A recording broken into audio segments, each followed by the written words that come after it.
Try 24.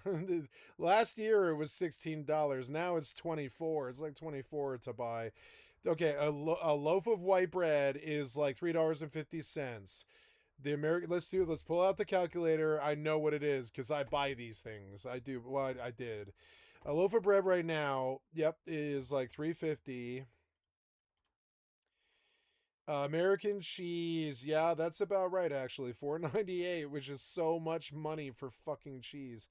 A banana, no. $1.20 at least. And don't forget the taxes.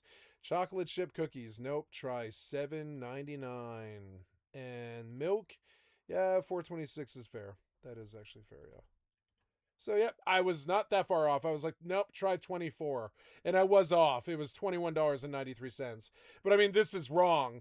And I mean, and that's not even like that's a meal, motherfucker. That's a meal. Like, I mean, yeah, what is that? That's a sandwich, a banana, chocolate chip cookies for dessert, and a glass of milk, and it's $22. What the fuck is that? Should have been $2.93. Well, no, it should have been a little bit more than that. Should have been like $5. Should have been $1 for the bread, $3 for the cheese, $4. 50 cents for the banana, 4.50. The chocolate chip cookies should be $3. That'd be 7.50, and the milk should be 2.50. So yeah, it should be like $10. Instead, it's 17, and I counted out 21.90 or whatever it was. Yeah, or 21.93. So it's like, yeah, I sort of disagree with their appraisals too. Their appraisals are really low. Yeah, this is what this price is in Beaufort, you know, like or I don't know, what am I thinking of, like Knox, Indiana. This is what it costs in Knox, Indiana. If you try to buy this stuff in Denver or like Seattle, it's like $25. Or even in Bellingham it's $25. I know because I just went to the grocery store today and I was like, oh my god, they want $5.50 for a loaf of bread. Oh my god, the cheese is like $6 even at the Costco. The bananas, they're like $1 a piece now. It used to be $1 for a bunch. And the chocolate chip cookies, yeah, don't even try those. That shit's like $6 starters or whatever. And the milk, yeah, you can still find $3.75 milk if you look around town. You can. But I mean, yeah, most times milk is like 4.50.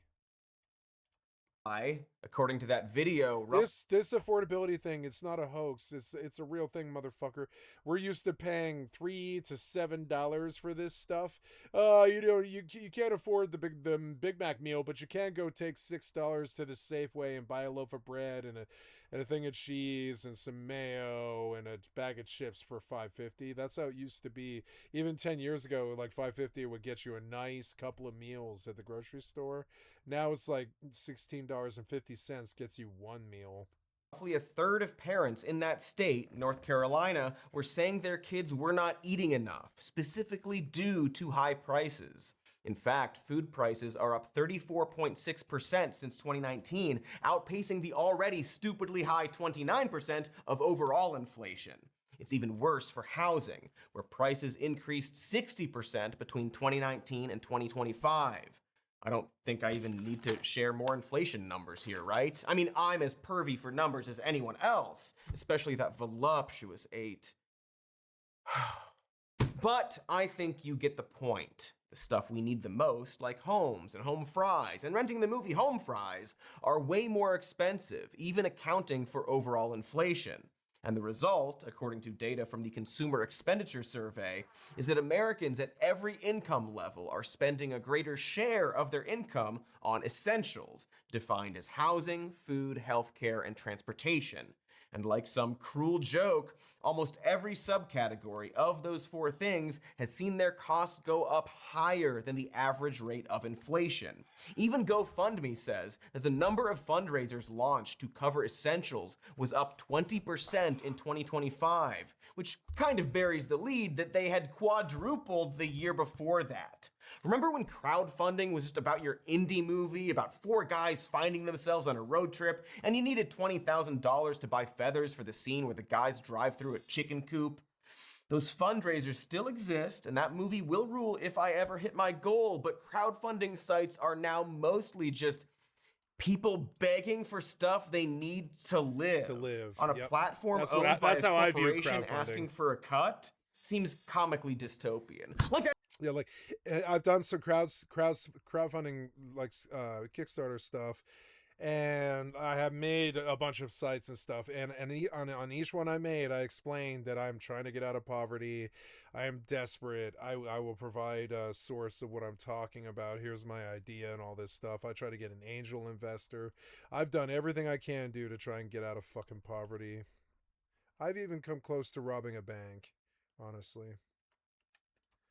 New running. By close, I mean like I'm about to walk out the front door and go do it. You know what I'm saying? Like completely ready with the firearm and everything. And I'm so glad I didn't. Man, out. Although the bank, to be fair, was across the alley for me. So my plan was to just rob the fucking bank, run out into the fucking alley, dump the clothes in a dumpster and burn it or whatever, because that's obvious that I'm trying to destroy the evidence. So go right ahead. Just you understand that I lit a dumpster fire to burn all my clothes and stuff, and then run down the fucking street, like cut across in the neighbor's yard and run down the street butt ass naked in a pair of fucking boxers and stuff, so I do not look like a bank robber. I just look like somebody going for a run or whatever. And then I run in my front door, go out the back to the fucking garage, and surveil the bank while the cops spin around the block. And I came so close to it. I came so close. I like went out the door with the pistol in my fucking pocket, and in my back pants, and I was like, something will happen. I know something will happen. The neighbors will narc on me, or video will catch me what I did, or something like that. I was just like, I know that what I can't predict is going to defeat me, so I just didn't do it. But I mean, it was across the alley from me. Like the front door of the bank was 26 feet from my garage door. It was like 26 feet.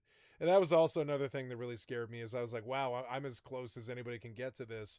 But that's also what I figure would really work for me, is that the one place they're not going to look is a quarter block from the fucking bank. That's the one place they're not going to look. They're going to look all over the city and all over the state and all over the world. But they're right there across the street from the fucking bank in a residential. I don't think so. I don't think they're going to think about that.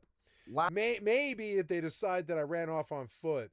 So I was like messing with this idea of stealing a car from the guy I put in jail, or a truck, I mean, and just robbing the bank with the truck and then bringing it back and parking his truck right out in front of our fucking house, 30 feet away from the front door of the bank. But I did actually mess with it because there was a U.S. bank right there on South Broadway in Louisiana. It's still there. It's South Broadway in Louisiana, and I lived on Lincoln Street, just half a block down, where the next street over, and our alley was the same fucking parking lot as the U.S. bank. So like if you go out my fucking alley door, you are literally like in the parking lot of the bank. And so I was messing with that idea. I was like, I probably wouldn't get away with any other bank, but the bank that's right the fuck here, what's to stop them? I mean, I was like, how do I deal with the guard? And I was gonna use a note, and then I was gonna tell them that the guard's family was kidnapped and under duress. But I mean, I don't know. I didn't know. I couldn't come up with a better excuse to get the guard to stay in the bank. And I was like, I don't know what I do about the guard. If he chases me out the fucking alley, I'll have to shoot his ass or whatever. There's a lot of reasons that, there's a lot of reasons I didn't do it, but I came so fucking close. I came close to walking out the fucking door and going and doing it with a baklava. I bought a baklava and all this shit, and I got ready. I got ready to do the crime because I've done that kind of stuff before. But I was just like, no, something will foul up this time. I used to feel really good when I did crimes. Like, nah, it's like a 50-50 chance. Maybe a camera catches you or something. But overall, you still have like a 50-50 chance of getting away. But that one felt like 10%. I was like, no, I weighed the odds as I walked out the door. And I was like, nope, I just don't feel that I have good odds here. Even if the idea is genius, that might buy me a few more percentages, like another 15%, and put me at a 25% chance of successfully pulling it off with no detection, or well, not detection, but with no like reprisal or whatever. And I was like, no, that's not good enough for me. We're talking about 25% odds here. I'm going to lose 3/4 of the time, which is loser talk. And that's how I viewed it when I did it. I walked out the front door and I was like, how does a gambler win the WSOP, the World Series of Poker? They run percentages to the point where they're a master at it. So I was like, what are my chances of successfully robbing this bank? And I gave myself 25% at best. And that's why I didn't do it. Otherwise I would have. Last November. Now, Now, I came so close. I was like, I'll do anything to get out of this. I'll bust a gun. I'll become a drug dealer. I'll run in a gang. I'll sell heroin. I'll rob a bank. I mean, I don't care. I want out and under from the goddamn fucking leaning tower that is falling on us. That is capitalism. I want it out and from under it. Take some money, invest it, and then take the money and invest it again. My honest plan was to steal one register worth of cash, maybe 20 grand something. Take that money, because that's more money than I've ever seen though. And I would take that money and I was going to drop ship PS5s or whatever. What I was going to do is buy PS5s, 20 grand worth of PS5s. I was like, oh, the PS5's coming. They've announced it and stuff. I was like, my plan is to rob the bank in 2020, wait 3 years until the PS5 release because it still hadn't come yet, and then sell fucking all the PS5s the day one that it comes out on eBay or Craigslist or Facebook Marketplace, and take the 20 grand and turn it into 80, and then take the 80 grand and invest it in some company. Now I know it would have been Nvidia, but at that time I was like, what company do I invest in if I do rob the bank? And I was like, I don't know. I can't think of a company that isn't going to go tits up when the capitalism collapses and all the rich people steal everything. So I was just like, I don't know I don't know who I would invest in, and I still don't. I was thinking about Coffee Stain Games because they're the people that did Valheim and Deep Rock Galactic. And I was like, what about investing in a software studio? But then I realized, like, I hate devs. And no, those games weren't successful enough to turn my money into 9 times what it was when I invested or anything like that. So I was like, what's a safe bet? Something big like Nvidia or Apple or Microsoft or something. And that was my plan. I was like, I'm going to rob the bank. I'm going to wait 3 years to spend $1. So if they're looking at me, all they see is some dude living in a garage or in a mental health facility that never had 2 pennies to rub together. And then after 3 years, I go and I invest very silently and very quietly over a VPN with a fake identity. And if I even have the social security lined up and all that, and invest the money into something and try to flip it. And I was like, I need startup capital. I don't need to rob a bank for 100 grand and try to live off that. I need 15 grand worth of startup capital out of the register or whatever. Take that money, invest, and try to make like 100 grand, then take the 100 grand, invest, try to make 400 grand, get off the fucking streets. And I did everything I could think of to reach that fucking goal. But by 2022, they had shut down Craigslist personals, they had shut down Backpage, they shut down the drugs, they shut down methamphetamine, they just cut the supply of any meth on the streets. Is complete garbage. It's MSM and fucking fentanyl, because it's like, most Sudafed on the streets is so controlled by the feds that you can't even like get real meth anymore. So another thing that happened was, it's like, why steal the money? Why go to work? Why raise $1 million or 10 or $20 million and all that, other than my mother? Like, I was just like, why should I do all this stuff and put myself at risk for my mother so she has a nice life? I knew why. I still want to do that. But I was also like, should I risk my freedom and my time and build a business out of nothing and flip it all into some kind of like $20 million or whatever, just so my mother can go to a home or something? Because my problem is I could earn all that money, but there's nothing in the world that I would buy besides an apartment, drugs, alcohol, and video games. And yeah, those things are expensive, but they're not more than 10 grand a year. I know, because I live off of 7 grand a year and I do just fine. And so I was just like, no, I mean, what would I like? I left the money race at that point. When I went back in the house after I walked out the front door to go rob the bank, and I turned around at the fucking front door of the garage, I was like, I was gonna rob that bank. I came pretty close to it. I mean, I got planned it for months, and I got close to it, But then I was like, what is this money for? The only thing it's going to do is turn me into an even worse drug addict than I am already now. Maybe people are attracted to me because I have it or something, but it won't be because they like me. Nobody likes me. And then I was just like, what? And then I could take care of my mother. That is a really big goal, but I would like to do that honestly, so they don't come and take it away and put me in jail and freeze the accounts and freeze the PayPal's and take her money away that I give her. I don't want them doing that. So I was like, well, if I don't do this legitimately, I'm not giving her shit. You know what I'm saying? But that's how I feel about the current affordability crisis. Is I would bust a gun to do it. I have run with the cartel, like not the cartel, but I ran with a Medellin cartel that was operating out of fucking Fort Collins, Colorado, and all this, and I was doing rides for them of their mid-level men for $500 a fucking pop, and I don't get in the car unless it's for 500 for those guys. And you know, and I experienced all of it, and I understood that I would just be trading my freedom so that my mother wouldn't visit me in jail, you know. And so I just didn't do it. I did some of it. I became a drug dealer, and I was successful at it. I did some of it. But I mean, like, overall, I just completely tuned down that side of the criminal side of my life, because I was like, legitimacy is my actual problem, and they will never let me spend this money. They will show up and they will ask questions, and they will find all these other crimes, stolen credit cards. I mean, I'm past the statute of limitations, so I can talk about it. But they'll find all these other crimes,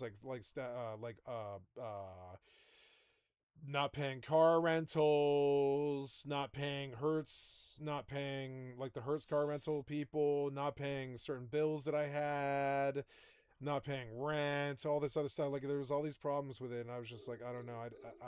I was like, this if this was worth doing, I would do it.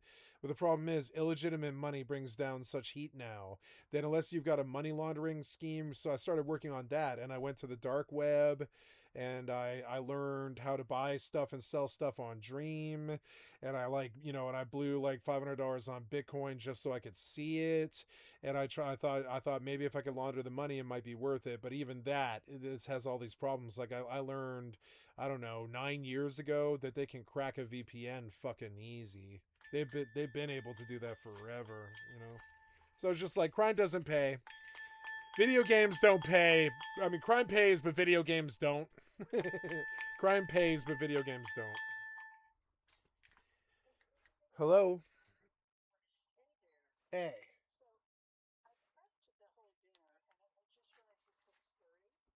Yeah. 5:30. It's 5:30. Yeah. Well, yeah. I mean, I've got to water your lawn and scoop the box and all this stuff too, which takes time. All right, 7. Yeah, no problem. Well, you'll see me out there in the garden. It's 6:30. So. Okay. All right. I love you. See you in a bit. Bye bye. Sorry, I got my mind blown. Just telling a story. It's completely wrong. It's a mixture of a two pussy to actually engage in a bank robbery thing, as well as like weighing weighing the benefits of crime, and there is none. All it is jail. I mean, there is none. There is a lot of benefits to crime if you get away with it, but the problem is, like, 90% of crime you get caught. If not by the fucking cops, by your family and the people around you. Let's They burn your reputation, and then you can't be around them, then you don't have friends and family anymore. It happened to me when I was a drug dealer. They burned my fucking reputation. Long before that, they burned it for doing meth. They just burned my reputation. I'm lucky when my best friend texts me, because my reputation is torched, you know. And that's another reason I would have robbed the bank. I understood that these feckless piece of shit cocksucker human beings, the only thing that they respect is money. Money's their goddamn god now. Money's their goddamn god now. I hope it does goddamn them. talk briefly about luxuries. And by luxuries, I don't just mean Fabergé eggs, although I would like one to swallow. Yes, I know it's not a real egg. But what I'm mainly talking about are things and stuff and junk that most American middle-class families expect to do once in a while. Fun little activities to blow off some steam, lest you get reenacted on forensic files. Going out to eat, more expensive, with prices going up at about double the rate of regular grocery inflation in 2025. Travel, way more expensive, with US hotel rates up 58% since 2020, and flights now being brutal endurance tests where you have to sheepishly ask the flight attendant for the entire can of soda, like Oliver Twist begging for more sweet syrupy gruel. Yeah, like Even what? visiting these Yeah, like they're such pinch penny fucking assholes because all that money just goes into the rich people's pockets. central symbol of American middle Like they do. They don't even give you the whole the whole can of soda on the airport anymore. Or sorry, on the flight anymore. It's crazy.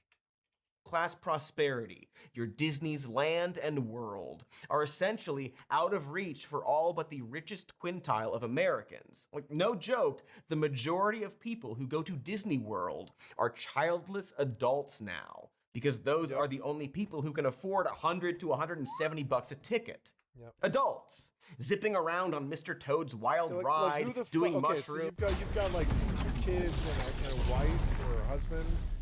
Like, what is that? That's $1,000 just to walk into this fucking park. Then there's the 200 a night hotel, you know, so you're there for 3 nights. So that's 600. There's the plane tickets at 200 a head, so that's like $800. And you're looking at, like, you know, a vacation being $5 fucking grand. Do you really have $5 grand at 50 grand a year? I don't think you do. Not if you own a home or are paying rent. And it's like, why do these places still even stay open at this point if you're just going to charge this much? It's insane. Hey, you want to come inside? I'm coming. I love you, kitty. I'm coming.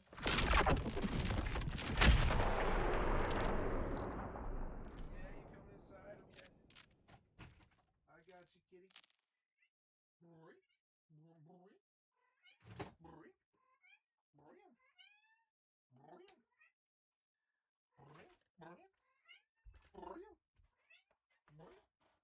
Hi, I love you. Oh,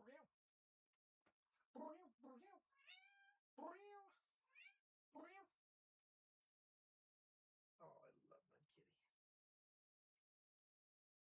We're best friends, huh, kitty? Yeah, I am your best friend, huh? Oh, yeah. I think she's got other friends. She's got cats that meet her, and she's got, like, animals that see her, and she's got my mom. There's other people in her life, but I'm her best friend.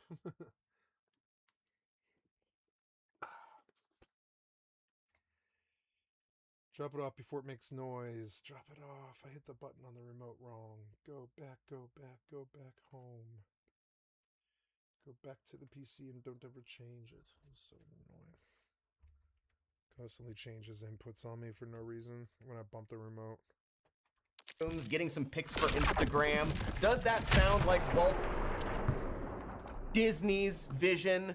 I mean, who cares what that dead racist thinks? But we actually know the answer. A former executive at the company told a Disney biographer, quote, "Walt wanted to keep Disneyland affordable. I remember how alarmed he was when the parking fee went from 25 cents to 50 cents. That was huge to him. He once said, 'There will always be 10-cent coffee in Disneyland.'" Well, there's not. Someone break the news to his head. I mean, in fairness, there's not 10-cent coffee anywhere unless you're ordering by the dash. But the point is that Disneyland was supposed to be a place where regular Americans could take their families once in a while.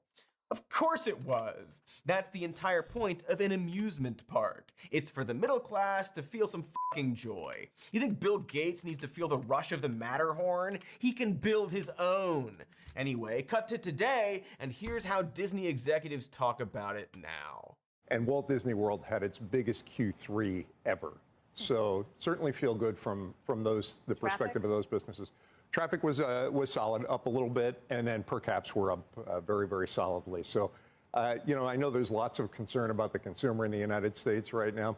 We don't see it. They don't care. They don't care. We don't see the concern. Doing very, very We don't care about the customer, no. well. Yeah, cool. Great to hear that the chief financial officer of Disney is feeling good about the economy. Because, as he puts it, our consumer is doing very, very well. No, they aren't. And who exactly is that consumer guy? Oh, I don't see why people are so worried about these Hunger Games. Our frilly multicolored wig shop is doing great. Like, come on. Come on, guy. You f***ing guy. Yep. You get it. It's easy for Disney parks to say they're doing great when they've shifted their entire focus to the people who can afford to pay ever more exorbitant costs for tickets, parking, lightning lanes, Magic Band Plus experiences, and fake space cruises, which I've heard really good things about. This is a microcosm of what the letter nerds, who are jealous of the numbered dorks, call a K-shaped economy, where wealthy people are still buying tons of stuff and keeping financial markets afloat, while ordinary people feel left behind. The richest 10% of Americans are now responsible for half of all consumer spending. And so it makes sense that theme parks, airlines, NBA teams, and others are jacking up prices. Because they can.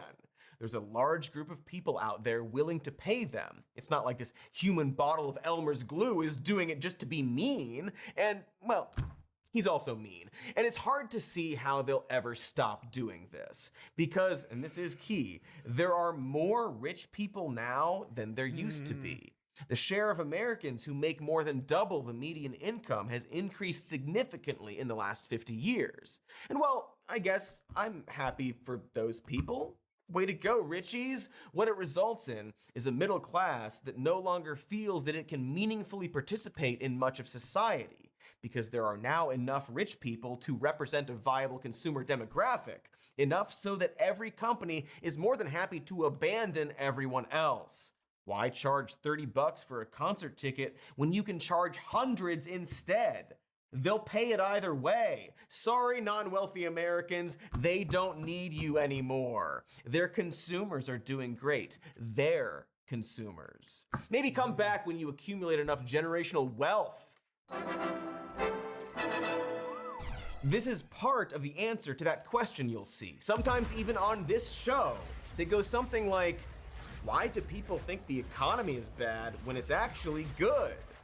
The issue is that the metrics used to determine the goodness of an economy is largely based on money coming in and money going out. And that part looks the same from the economy's point of view. But of course, whose money is it? Is it all one guy's? Seems important to know. It's like saying you have a steady diet, but all you're eating are rocks. Like, yeah, I guess that's steady. Rock steady. And this dynamic has now become impossible to ignore. Overall consumer sentiment is at its lowest point ever recorded, lower than the 70s oil crisis or those shenanigans in 2008, in a way that has suddenly become unmoored from traditional economic indicators like inflation and the unemployment rate. Because yes, prices are high, but they're also high specifically in a way that keeps people from doing the things they think middle-class people should be able to do, because those things are now all geared toward rich people. And don't forget, even if you can still afford to buy stuff, it's worse than it used to be. Shit just sucks now. Clearly, there's been an issue with people shoplifting because everything in this Walgreens store is under lock and key. Everything. Actually would need to have an attendant follow me around so I can shop. I had no idea Walgreens was this bad. It is a little subjective, but I don't think we as a society have meaningfully dealt with what a brutal experience it is now to go out and just... Everybody's playing Oblivion, except it's America. buy stuff. If you live in a city, everything at the drugstore is locked up, requiring you to track down a dwindling number of miserable employees, and when they show up, you don't want to waste their time, so you panic buy the wrong kind of deodorant from the 10,000 varieties they have for some reason. And nobody seems to be happy about this, or really know why they are doing it. Including the companies, I guess? But it does impact how sales work through the store, because when you lock things up, for example, you don't sell as many of them. We've kind of proven that pretty conclusively. He's a fast talker, that Walgreens executive, so I'm going to repeat what he said there. When you lock things up, you don't sell as many of them. Yeah, man. So maybe don't do it. And yet, they have no plans to stop. If they didn't, then people like me would rob them blind. Maybe they own the plexiglass company or something. Whatever the reason, they would rather hurt their own... Oh, I've jacked some Walgreens in my life. I've done all the stores out there. Oh man, I owe Kroger's like, I don't know, $200,000 or something in cartons of cigarettes or something. I owe the Sprouts at Louisiana and South Broadway like, I don't know, $100,000 or something like that. I lived off them for a year and I just ate my food. I stuffed my pockets with sandwiches and cookies and drinks and stuff all day, every day for a year and a half or something. I just lived off them. I just ate food that I stole from their. I would buy stuff from them. I'd be like, let me buy $1 worth of sesame sticks, and my pockets are completely stuffed in my heavy Denver winter jacket, like a trench coat basically, and I'm stuffing my pockets inside the jacket, bringing home enough food to feed my girlfriend who lived in my house or my garage for a year. That was cloud candy. I fed her for a year off of what I stole from the Sprouts market. I mean, I fed her for a year like that. We didn't have any money. But I mean, like, and that's just like those three places. I full blown burglarized the game store when I was like 16, 15, 15 years old, I think I was. I've just stolen most of the things that I have in my life. Business and make all of their I have this home. The only reason I have this home is the government put me on disability. remaining customers furious. Or I would be on the streets still. There'd be no place for me. There's no shelter here. Then let a few people get away with shoplifting. Probably because some... When I go and try and get a job, they pull the 3 deferred adjudicated drug felonies I have.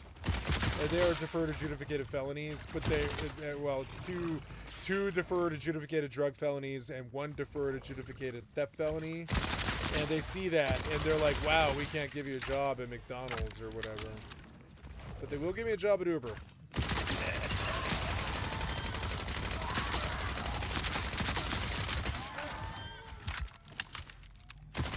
Spreadsheet told them it would save half a cent a year or something. And at the risk of making myself sound even more like whoever the hell this is, that's the experience everywhere now. Panda Express takes twice as long because they have fewer employees. Yeah, like what? Like they have fewer employees at all these fast food places, which doesn't make sense. They're fast food employees. You pay them $10 an hour. So get 10 of them, and what is that? That's $100 an hour if you sell 4 Big Mac meals or whatever. Six Big Mac meals at $15 a pop. You've covered them. That's probably the first 20 minutes at McDonald's. The other 40 minutes is just profit. But you don't do fast food anymore. You do no employees, slow food, and $15 for a combo meal. Like you don't like your industry. Like you think that all the McDonald's in the world should shut down. Well, welcome to the club. So should I. So do I. I think that all the McDonald's in the world should shut down, yeah. I think it was really bad for kids. Really bad for kids in America. I think it's still bad for kids in America. They like DoorDash fucking McDonald's. Even my skinny ex-girlfriend would do it and stuff. Like, they all DoorDash McDonald's. I know they do. And yeah, it is accusatory, but it's not because they spend money. It's that the McDonald's charges $16. I don't give a flying fuck if they like McDonald's and they order it on Grubhub. I don't care about that. I'm not shaming them for that. I'm saying McDonald's should die a sinner's death for charging $16 for a Big Mac meal. Fuck me. Fuck you. I can't believe how crazy that is. Fuck you, asshole. Fuck you.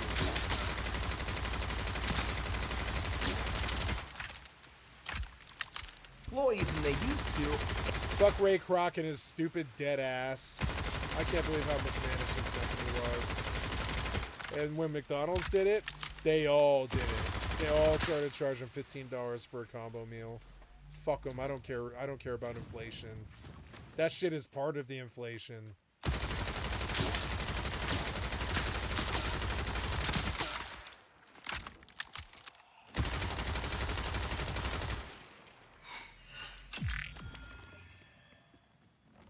Big trouble.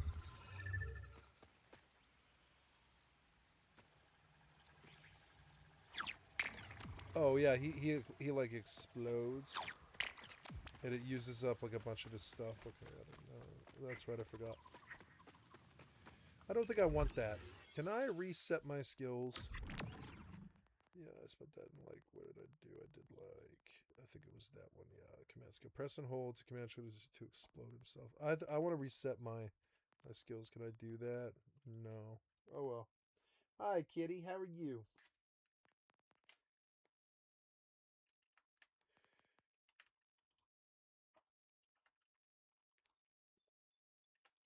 maybe this game could look better. I'm going to give it a little bit more. I think the SSAO should actually be on high, yeah. Oh, my headphones are dying. Damn it. I'm going to charge them. No, I'm going to wait for them to die. SSAO is on high. The glow quality should be on high. What was that sound? Oh, that's my phone, I think. So, yeah. And all the rest of this stuff I don't care about, though. Yeah. So, that's the stuff. Now, go back to display settings. You don't have anti-aliasing, which doesn't really make sense to me. Oh, because DLSS is off. Yeah, do give DLSS to this game. I don't care about that. Hi, pretty kitty. How are you? We gonna touch you and love you? Hi, sissy. We love this sissy. Yes, we do. Hello.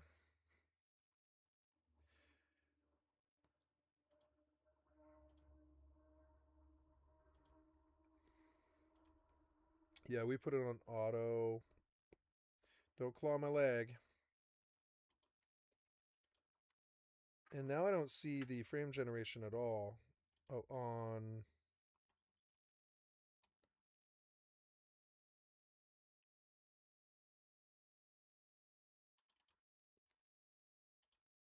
DLSS on.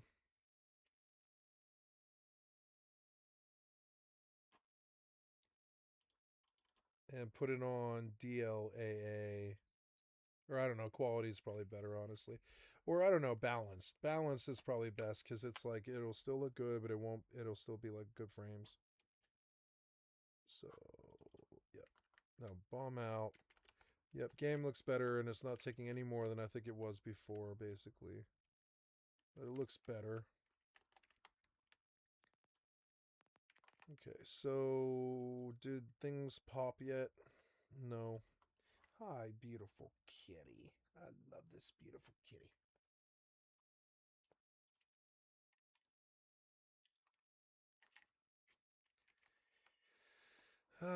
Don't scratch my leg, kitty, or I'll And kick the your ass people off they me. do have are stuck filling endless delivery orders instead of helping the people standing right in front of them. Grocery stores push you into self-checkout lines, which break if you don't put the item in the bagging area within half a second of scanning it, meaning you have to wait for an actual person who is also overworked and overwhelmed to come use their little card thing to fix it. You can't buy anything anywhere without being... Yeah, it's like their whole response to theft and poverty was to add security as opposed to just lowering the prices and making it possible to live in the country. prompted to download an app and join some stupid... It's as if they wanted to fund ICE rather than solve immigration, and I don't like it. Fuck them and their stupid, worthless, right-wing cocksucker traitor asses. rewards program. The other day, I had to pay for parking by scanning a QR code and opening an account. No. Stop it. No. I'd rather eat my hand than have a confirmation code texted to me so I can enjoy the privilege of making my car momentarily stationary. I think you see what I'm getting at here. Every single company is looking to squeeze every fucking penny they can from you, cutting every little corner they can so that they can achieve endless, unquestioned growth. And the accumulation of all this bullshit is keeping us from even wanting to go out and spend money, which is the thing this country is all about. If they want us to be happy capitalist consumers, they could at least make it a pleasant experience. So it's no wonder we'd all rather just buy the garbage online, see fewer people, and do fewer things. Consumer sentiment is about prices, yes, but it's also about the feeling of dread that comes with just going into a store now. And I wish I could blame a single thing for all of this. Amazon or Reagan, Trump, that white devil who works at Disney. But this is a society-wide shift that's bigger than any one person or company. So after the break, we're going to take a closer look at that shift and maybe figure out what it says about society. Who knows, maybe I'll read more oblivious quotes from pasty executives. Unlike the executives of the brands behind the following products who are smart and good and sexy. You want to f them. Science question here, but what's the opposite of a dopamine spike? Like, let's say you just got your 15th spam call of the day, and now you have a palpable feeling of dread every time your phone lights up because it'll either be a spam call or, even worse, a news notification. I just want it to stop. The spam, the news, texts from my loved ones, all of it. Fortunately, my secret weapon to slow the chaos is IndaCloud, a fully legal online cannabis dispensary for gummies, exotic flower, premium pre-rolls, zero sugar THC sodas, energy gummies, and extra strength sleep gummies. Everything is federally legal hemp THC, lab tested, and shipped discreetly to your door. Now I'm calm and collected when this spam likely character or whoever. This is like I need to talk to Samson. You know, this is like weed delivery. Father starts hitting me up in the middle of the afternoon as if I'm a dentist's office. IndaCloud also has different stuff for different times. Energy gummies when I want to energetically ignore a news notification. THC sodas for when I want to engage with a friend but not let them get me too riled up. And new midnight raspberry extra strength sleep gummies when I want to sleep through the next 80 texts from political candidates asking me for money. If you're 21 or older, go to indacloud.co, that's .co, not .com, and use code SMN for 30% off your first subscription order. That's indacloud.co, code SMN for 30% off, delivered routinely and discreetly to your door. Plus free gifts and free shipping on qualifying orders. And don't forget to fill out a quick survey when you order to support the show. Yeah! It's summer. Okay, time to touch some grass. Unless you're allergic, of course. In which case, you can still go outside and touch, I don't know, the sidewalk? Unless it's too hot. Look, you can figure out your own safe outdoor activities, but let me clue you into what really shakes up the summer routine for me, and that's Hungry Root. You guys know by now that I've been using Hungry Root for a long time, and I genuinely love it. And one of the reasons is that it is perfectly adaptable to my changing needs, depending on what the season brings.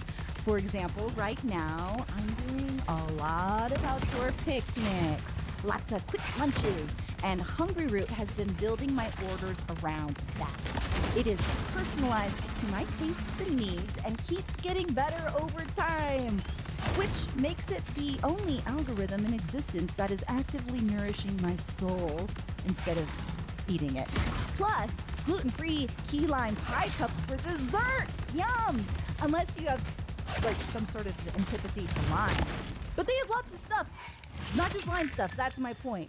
Look, you are going to love Hungry Root as much as I do. For a limited time, get 40% off your first order, plus get a free item in every box for life of the subscription. Go to hungryroot.com/SMN and use code SMN. That's hungryroot.com/SMN, code SMN, to get 40% off your first box and a free item of your choice for the life of the subscription. That's a pretty great deal. Yum. Stop doing that. I know I have a quick startle reflex, but you are really pushing it with those noisy entrances. Anyway, we're back. We were talking about the K-shaped economy and how the corporate shift to focusing on the wealthy has stripped away the lifestyle people expect from being middle class. And the companies that are left have been doing everything they can to squeeze every cent from you, which naturally brings down the quality of the product. As I said before, executives at almost any company you can think of are incentivized to make the same thing happen. More growth, more money, by any means necessary. Need to make more profit on crackers? Put fewer crackers in the box. Margins thinning on your furniture business? Start making it out of cheap junk. Need to maximize your babysitting service? Tape the babies together into a ball. More babies per eye, you see. We've talked about this before, and the wild thing is that executives don't really know what to say when they're called out on it. For example, take Starbucks. Please! They've seen declining sales and less customer satisfaction. Because they charge $7.50 for venti or whatever. It's insane. Yeah, the coffee chain just wants them get them out the door. Yeah. Analysts mostly credit this to a worse in-store experience. Critics say customers may have a point as Starbucks sales keep slipping. Makes sense. An emphasis. Yeah, it's cheaper now to buy the Keurig machine or whatever and make your own coffee than it is to go get ripped off by these piece of shit rich white cocksucker middlemen. You can tell I really don't have a very high estimation of my own race, my own gender, my own government, my own capitalist system, or the businesses or people around me. Emphasis on mobile orders and the drive-through means Starbucks isn't really a place anymore to go hang out, work on a screenplay, pretend to work on a screenplay, or talk about your screenplay. Plus, like everything else, the cost has gone way up. But that's not how CEO Brian Nichols sees it. We've heard so much this year about the K-shaped economy. Fortunes for some Americans very different than for others. Is that not really something that's coming up in your sales? You know, we're not seeing that in our business. What we're seeing is people, they want to have a special experience. And regardless of what your income level is, in some cases, a $9 experience does feel like you're splurging. And then what that means is we have to make it worthwhile, right? And then in other cases, people believe, well, this is a really affordable premium experience because they're saying like, well, it's less than $10 and I get a really premium experience. Ah, yes, the CEO of Starbucks doesn't see a problem with the economy. He should do a money management podcast with that Disney guy. Podcash. Or, that's rich. These fucking honky suits today. Fucking guys, am I right? Also, what the hell is he saying? He's just describing how perception works. You see, our coffee is expensive if you're poor, but cheap if you're rich. I guess he thinks it's a premium experience by selling McMuffins and average coffee for $9, because when you put a rubbery bagel in a tiny paper bag, it's premium now. Don't forget to pay extra for that premium dollop of cream cheese, because our bagels are so premium, they don't come with cream fucking cheese. You fucking guy, who, by the way, can pay himself 6,666 times what his median worker makes, the most among all S&P 500 companies. Of course, the majority of that salary comes in the form of stock awards, so he's personally incentivized to make that number go up above all else. You get it, this isn't new. These guys aren't new. They're visibly quite old, but it's an example of how we're in the late stage of this kind of behavior, where excess value is no longer easy to come by, so it's being stripped out of the walls like in the conversation. And I mean stripped almost literally, because hedge funds and other private equity firms do what's called asset stripping, where a struggling company is purchased not to improve it, but to sell off its valuable assets to generate profits. This is essentially what happened to Sears, Red Lobster, the Chicago Tribune, and Toys R Us. It may be happening right now to Jersey Mike's. If your sandwich is looking smaller than usual, it's probably not your imagination. $20 sandwich! It's bread and meat and cheese! Doesn't it make you feel like you're losing your fucking mind? That everyone knows what is happening and why, and yet it doesn't even really matter? Sure, we can do that reference. This problem compounds because it doesn't stop once the wiring is ripped out of the walls. There need to be more ways to squeeze profits out of people. Downsizing staff is a tried and true method of making this happen, hence the popularity of the film Downsizing. Right? And of course, AI is a great excuse for initiating the next futuristic phase in global customer service and shitification. According to one report, 35% of managers think AI can and should replace many of their employees. And even if AI isn't yet replacing people at scale, it's still why many companies say they're firing people overall. And we can nominate this as one of the least surprising things you've ever heard. AI replacing people, at least so far and in customer service, doesn't really work and worsens everyone's experience. One survey found that 4 in 5 people preferred an interaction with a human, and more than half said they actively dislike or hate AI's use in customer service. An analyst from Qualtrics says of this dynamic, quote, "Too many companies are deploying AI to cut costs, not solve problems, and customers can tell the difference." It brings us right back to that Walgreens problem, right? They're actively doing something that consumers hate to solve a problem that barely exists because they think it might help improve their margins just a little bit more. Because they have to do something, right? They've already switched to cheaper materials, fired everyone they could, taped the babies together, cracked down on theft, put fewer chips in the bag, and sent everyone 30 spam emails a day. And so you're going to be seeing increasingly desperate ways for them to squeeze more profits out of you every single financial quarter. Netflix is going to keep raising its prices and canceling any shows you like until people finally start unsubscribing. If they don't, then there's no reason for them to stop. And it's just good business. Because this is all a natural product of the system put in place. The entire appeal of free market capitalism was that a bunch of companies would have to compete for our attention, which would equate to their growth. Except since there's only like 4 companies competing now, they've realized that they don't need to win over the consumer at all, and instead are vying to see who can cut the most corners to have the thickest profit margin without falling apart completely.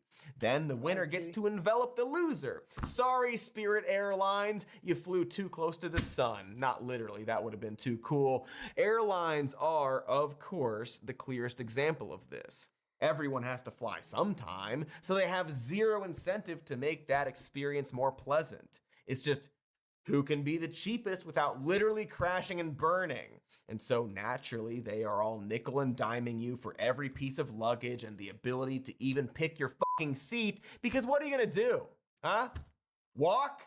Look at these goddamn prices. It should be illegal to charge this much to go to Wichita and not be treated like Don Draper. You should be paid to go to Wichita. It's kind of like that new Running Man movie. Have you seen that? Where the new dystopian economy is only just good enough for enough people to not complain, and everyone just sort of gets used to how shitty it all is. They don't even realize it could be better. And all the corporations are convincing the poor former members of the middle class that their true enemies are each other. So that when Glenn Powell and others are introduced on the show, they're framed as these ingrates who don't actually want to work for a living. Which is kind of how the CEOs of our world treat everyone who isn't them. It's just like that. Everything is just like the new Running Man, a movie I watched, or the writer of this episode watched, or whatever. My point is that none of these corporate moves help you or make your life better. I know it's communist to say that a company should consider the lives of actual humans in their decision making, but shouldn't they? And if not, shouldn't the government be expected to put policies in place to try and make people's lives better? Isn't that why we vote for people for president? I honestly forgot. It's very sad not being able to give my kids a home to live in and grow in. Bouncing around from place to place. And who do you think is, do you think someone is to blame for that situation? Definitely the political higher-ups. Good to be with you. I'm Katie Tur. That was Mary Garcia. She is a Trump voter from Nevada, and she sat down, or she stood and spoke to our David Noriega to explain that she gave Trump a chance because she believed him when he said he would make life more affordable. That is why she votes, she says, to put people in power to make her life better. Ah, yes. Thank you for the reminder of why people vote for stuff. Anyway, Trump. Cool. Love that guy. This isn't even about him, but it goes without saying that Rip Van Stinkle has made all of this worse. because that's what he's good at. Like we said before, consumer sentiment just hit its lowest level ever. Lower than during the oil crisis just before the release of the 1980 TV movie The Jane Mansfield Story starring Lonnie Anderson and Arnold Schwarzenegger. People feel worse about buying stuff now than they ever have. The lifestyle that Americans are trying to achieve, that they've been told is the dream, was already being ripped out of their hands by an unfair corporate-controlled system, and now it's been made even harder because of trade wars, actual wars, a mediocre Star Wars, and the cutting of social services. And what's even worse is that, going back to that clip, I think most people are operating under the assumption that our politicians and president specifically want to make life better for Americans. Which just isn't true anymore. Maybe it was never true, but it used to be that even if a politician sucked and had bad ideas, we could at least believe they were trying to keep our best interests I don't in believe mind. that anymore. But Trump and his administration These guys aren't are American. They're operating just like these corporations we're talking about. Profiteer warlords. They are trying to squeeze as much money from us as they can, creating all his little weird slush funds and his peace board and gaming the stock market and his crypto scam and investing in drone companies, and the list keeps going. So we have these corporations on one side cutting every corner they can to squeeze a profit, and then we have the president on the other side also cutting every corner he can to squeeze a profit, spending ungodly amounts of taxpayer money on vanity projects and war. And then when we ask for just a little bit in return, he says this. We can't take care of daycare. We're a big country. We have 50 states. We have all these other people. Yes, we're fighting wars. We can't take care of daycare. Yes, you got to we let a can. state take care of daycare, and they should pay for it too. What? They should pay. They have to raise their taxes. The federal but they public should pay for it, and we could should pay lower for our taxes a daycare. little bit to them to make up. But it's not We can't pay because you keep stealing, you piece of shit. possible for us to take care of daycare, Medicaid, Medicare, all these individual things. They can do it on a state basis. You can't do it on a federal. That f***ing guy. No different from that Disney executive or Starbucks CEO. It's just the same guy, isn't it? Trump is far from the first president to not really give a shit about the quality of the lives Americans are leading. But he's the first to have open disdain for the people he supposedly serves. To just shrug it off, not even pretend to want to care. Clinton, Bush, Obama, they would all at least pretend to care. They might even have some ideas about how to save the middle class. But Trump is the first president to say, yeah, so? What of it? What extent are Americans' financial situations motivating you to make a deal? Not even a little bit. The only thing that matters when I'm talking about Iran, they can't have a nuclear weapon. I don't think about Americans' financial situation. He doesn't care. He doesn't care that you know he doesn't care. After all, his consumers are doing very, very well. So we have a president who doesn't care because he's rich, corporations who don't care because they're rich, and of course we have the media who want to care, but unfortunately, well... Why lay people up? Why fire people? Why do you subsidize the business if in fact... Because the Post needs to be a profitable enterprise that stands on its own 2 feet. It needs to be... Does it? Yes. I mean, that's the question. Some people say it should be a trust. And let me tell you why. Okay. Because it's a measure of its relevance. If people won't pay for our product, we're not doing... it's not a good enough product. It's like, doing... it would be like poetry without rhyming. It's too easy. Right. Also rich. You gotta fire people though, because otherwise it's not like poetry? Fucking what? These are people's lives, Jeffrey. Too easy? You're not debating like shooting on film versus digital, but also poetry without rhyme is too easy? What? Write Sunday morning for me and then we'll talk. You fucking you, Jeff. What a... I feel the same.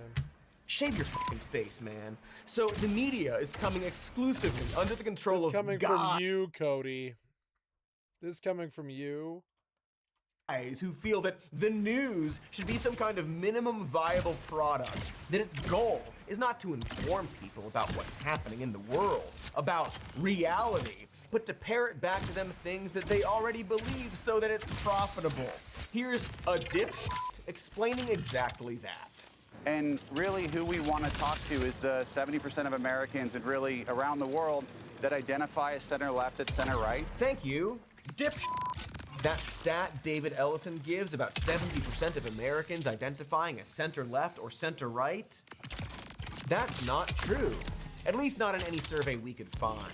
And we know all the hot surveys. This one from YouGov has it at 40% if you include people who identify themselves as center. And this one from Gallup shows 34% identify as moderate. He literally made up an audience that he wants to speak to.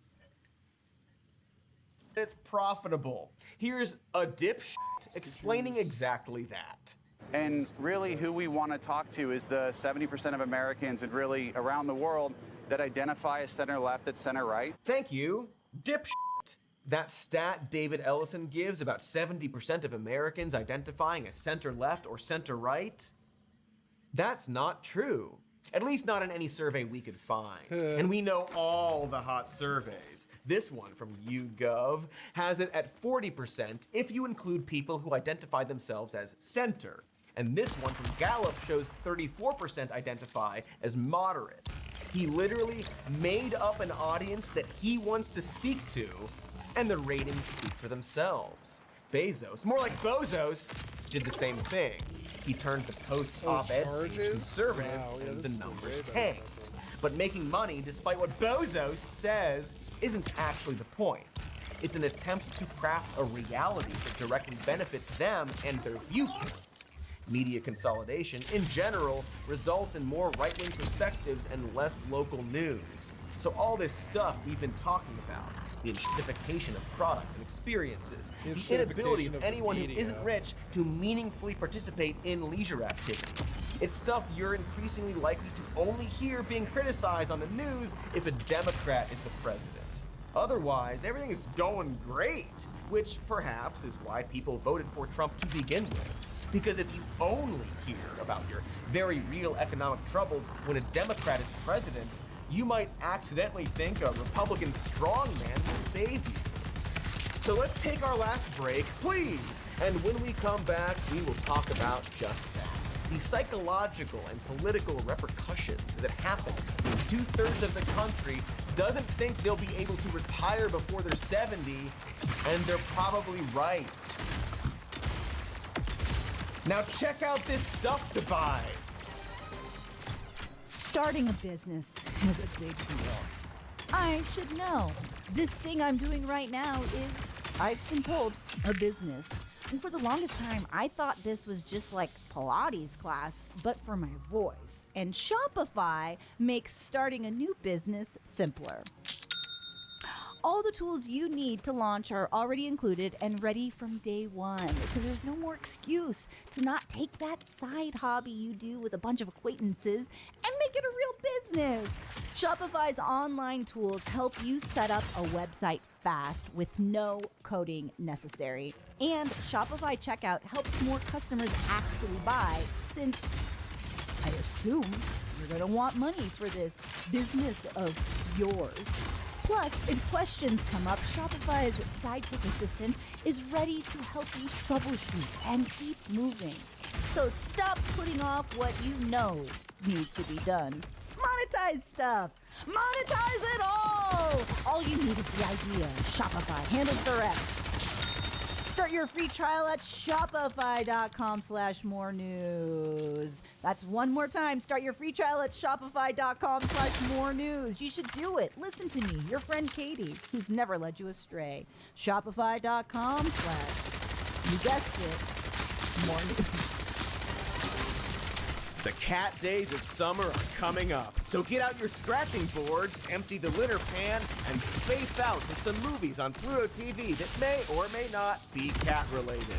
There's no law that says the cat days have to be all about cats, but they could be. Do some free streaming of your all-time favorite summer blockbusters, like Mean Girls, Men in Black, Meow You See Me, The Nap That Leads to You, In Heat in the Night, James Cameron's The Abyssinian, His Girl Friday, Jigsaw starring Tobeens Bell, School of Rock, 21 Jump Street, both Anchorman movies, a bunch of the Transformers, Cat Me If You Cat, Cat 22, Cat Tane America, Cat Tane America Winter Soldier, Cat Tane America Purge, a Game of Thrones spin-off about Tommen's cat Sir Pounce and Lady Whiskers. Russian blue is the warmest color. They poop in your house. Walk the Feline and The Eyes of Tabby Faye. Summer is just better on Pluto TV. Stream now. Pay never. Me-ow. Oh, you're back. I didn't hear you at all. That's a really creepy thing to do. How long were you here watching? Did you see me do it? You did, didn't you? What the? Anyway, we're talking about the rapidly diminishing lifestyle expectations of being middle class in America, and why our corporate rulers don't plan to change things anytime soon. And this has done a number of things to the American psyche. We all recognize it, but no politician or news anchor wants to admit it. Instead, they'll just wonder aloud why people feel the way they feel despite the stock market doing so well, and never mention that 93% of those stocks are owned by the richest 10% of Americans, and more than a third of Americans own none at all. This is what's driving everyone, for lack of a better word, totally globberflung. It's an existential crisis among the majority of the country, an awakening to the fact that the American dream, the house, the picket fence, humiliation kink, all that stuff, is growing increasingly out of reach. Heck, we put a tariff on the stuff we make picket fences out of. Considering all this, it's kind of no wonder that so many people are gambling on war, or flooding Amazon's success self-help category with AI sludge, or watching a UFC. The thing about tariff was,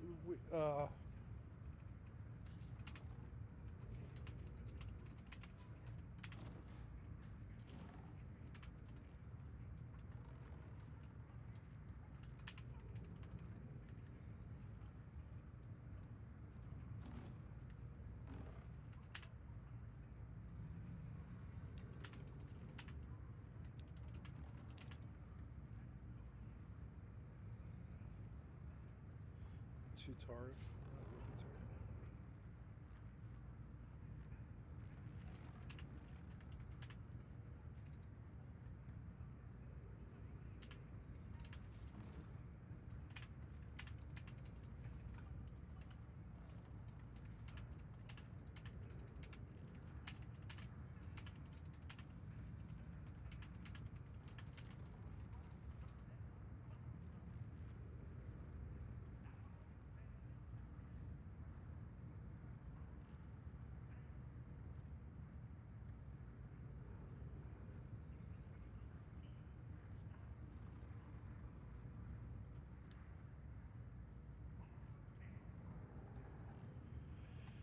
UFC fight outside the White House, or saying they want to be transported back to a time when snow would cover playgrounds, even though that's a thing that still very much happens. We talked about this in our nostalgia episode, that so much of adult life, especially for millennials and Gen X, is trying to achieve what they had as children.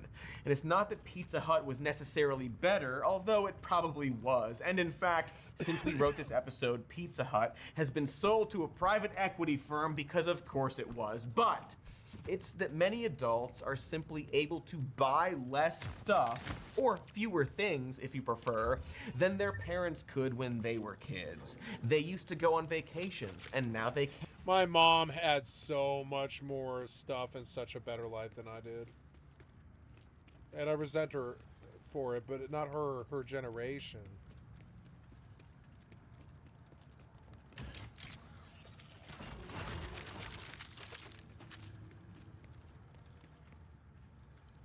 can't. They grew up in a house, and now they're 45 and living in an apartment. Both parties have been in power over the last 30 years and didn't fix this. So maybe they thought they had nothing to lose by voting for the guy who said he'd get gas prices under $2 a gallon. Spoilers, he didn't.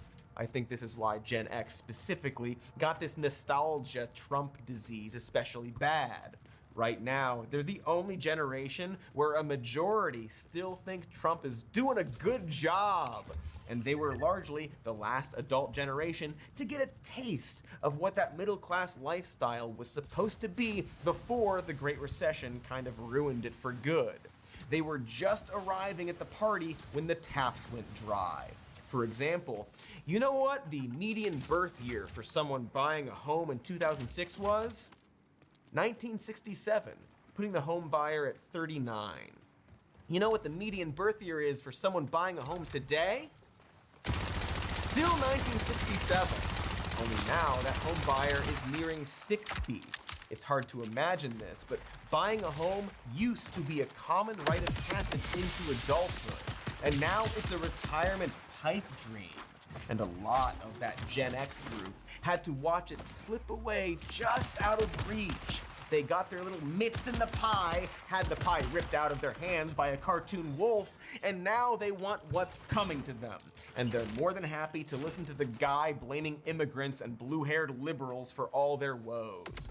Like, I'm not saying that the only reason we got Trump is because of economic anxiety. It was people who were doing pretty well who put him over the top the first time.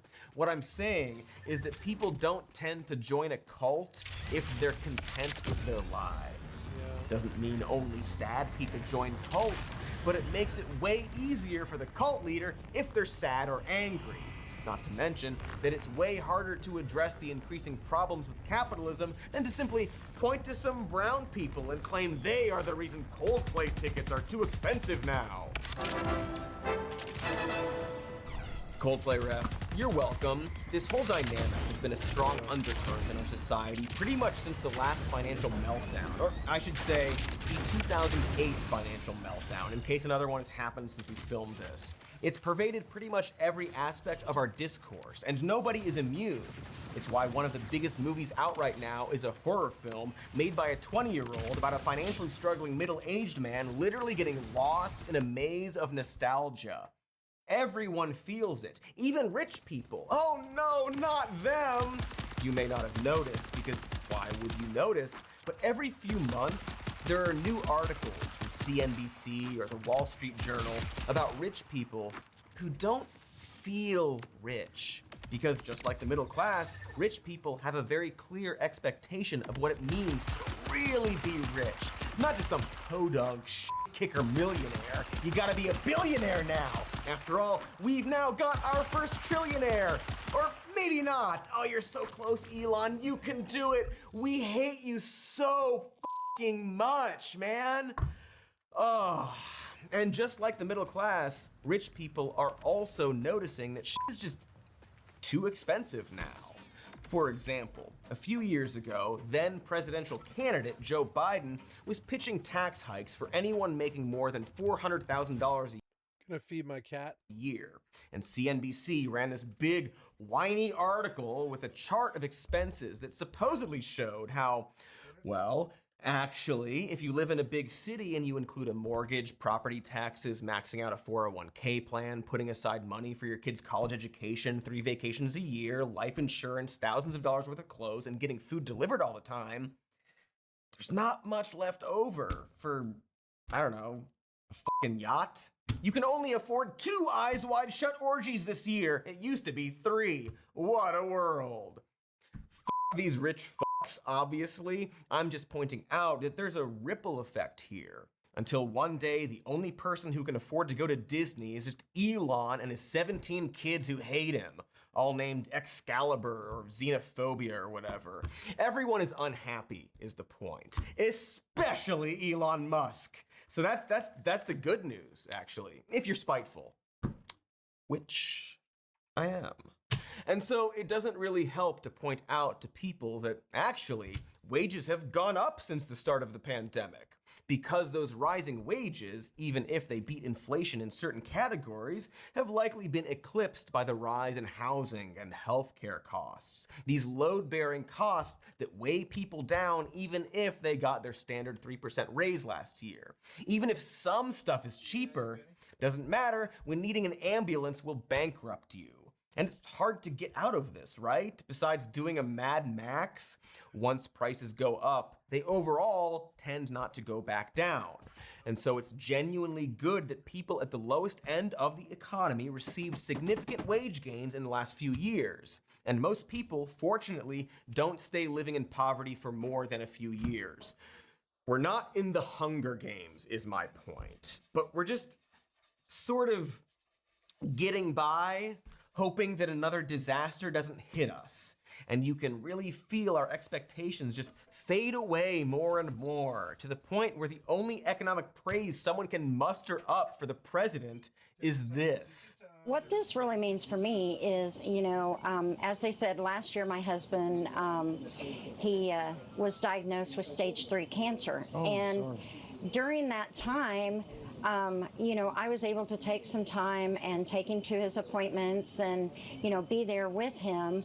But, as you know, going through treatment, even with insurance, you kind of break the bank. And, we pretty much went through our savings. And so when I found out about the no tax on tips, I was like, this is incredible, because this, it's not going to replace my life savings, but it's going to help. Man, thanks for those scraps, I guess. Holy moly, can we not dream a little bigger? Like, I know that woman is a GOP plant for a Trump photo op, but I don't think she was lying there. If she was, she probably should have come up with a cooler story about how Trump used the palm of his hand to cure her husband's cancer, which was caused by illegals or whatever. Anyway, it goes without saying that we should expect more from our politicians than this. Because we, or rather they, can do something about this. Countries can and have shrunk wealth inequality gaps. The United States had incredible wealth concentration among the richest people for decades, and then it got better until it got a lot worse again. And yes, you can look at that chart and be completely unsurprised at the specific decade where that positive trend reversed. So we could vote people into office who might institute policies that would help. Woke shit like subsidized healthcare and childcare, enforcing of antitrust laws, raising taxes on the wealthy, allowing unions to more easily organize and going after union busters, student debt relief and tuition-free college, tenant protections, and investment in publicly owned housing. But, gotta get that ballroom built first. You understand. You gotta have the ballroom for balls. So we're on our own for a bit, I guess. Back to the existential crisis happening in the American psyche, the search for meaning. And while this won't help much, the good news is that money is fake. You know this? Did you know money is fake? And by extension, it is not actually tied to happiness. Not to get all Buddha or Jesus, Moses, Xenu, Lao Tzu, the Prophet Muhammad, who else? Odin? Odin! Not to be all those critters about it, but money won't solve all your problems. A lot of them, for sure. Money does solve the happiness that comes from being able to survive, or even thrive, because you have a house and food. But it doesn't solve that big problem deep inside of you, That darkness we all struggle with. That the world's richest man is currently losing a very public battle with, just getting dunked on by his own inner darkness, and he knows. Elon once told Rolling Stone, quote, "I will never be happy without having someone. Going to sleep alone kills me.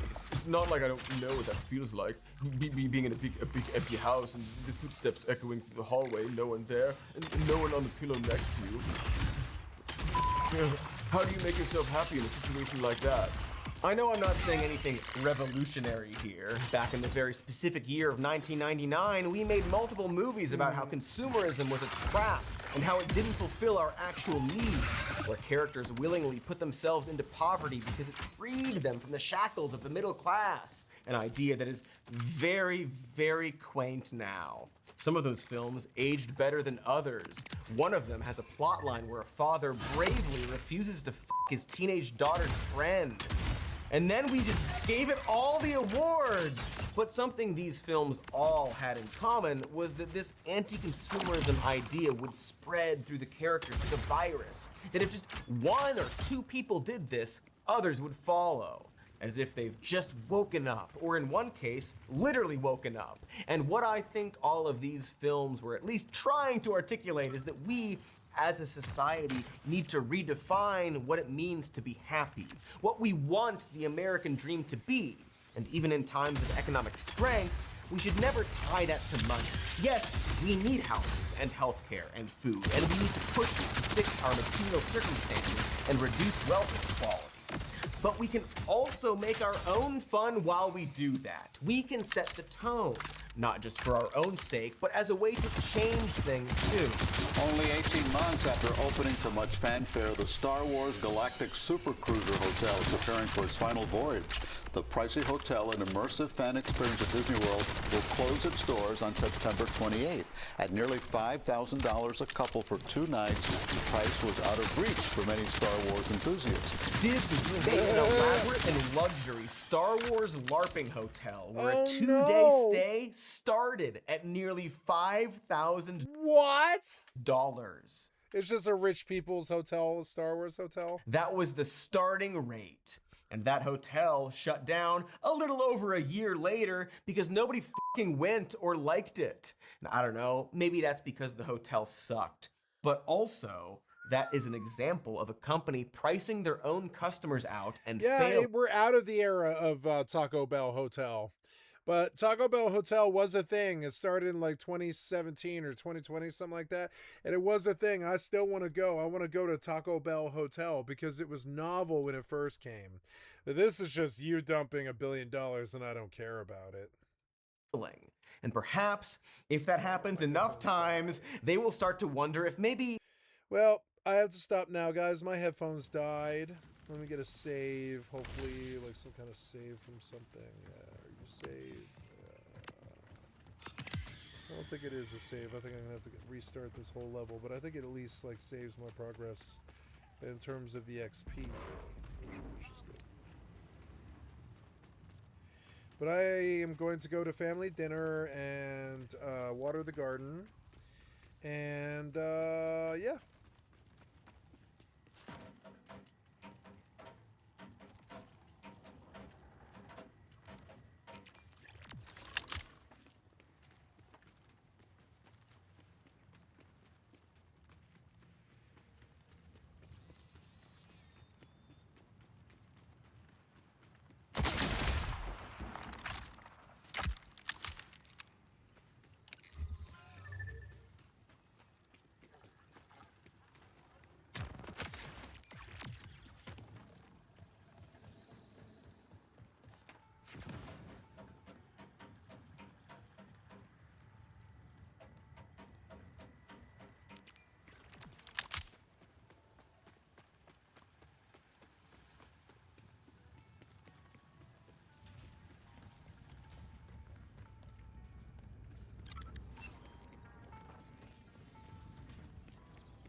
Okay, I'm going to charge my headphones and stop here. I think I've got enough progress here. I can just quit to menu and pick up where I stopped. Yeah.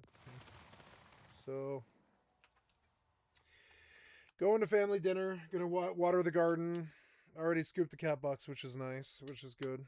And I forgot, but I did that this morning because I forgot last night. So I'm going to go now, and I will be back in like an hour, something, hour and a half, maybe 2 hours at the latest. And I will be back for the rest of the evening until 4 in the morning, or whatever, 3 in the morning. And I love you guys. Thank you so much. I'll be back in a little bit. You've been watching Skycatlive. I'm a full-time variety gamer all day, every day. Put me on in the background. Click on the cast face to donate. Come to the Twitch or the YouTube. Give me a like, sub, or a follow. Thank you for your time. I love you guys. Bye.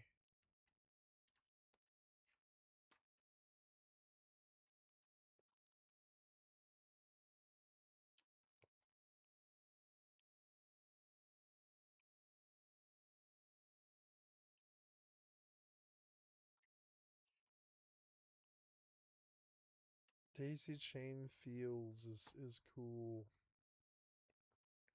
Look, there's peace signs and love all over it.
Okay, kitty, you want to go outside? How was your dinner? Did you enjoy? Yes, you did. Good kitty, good kitty.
never stop the stream?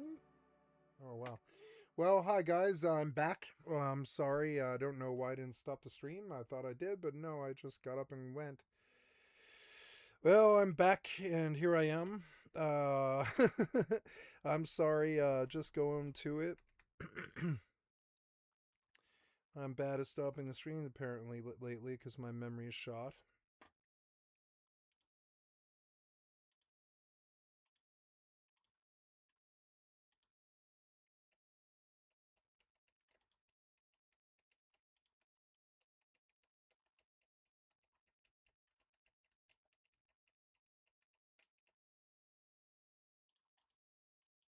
They are.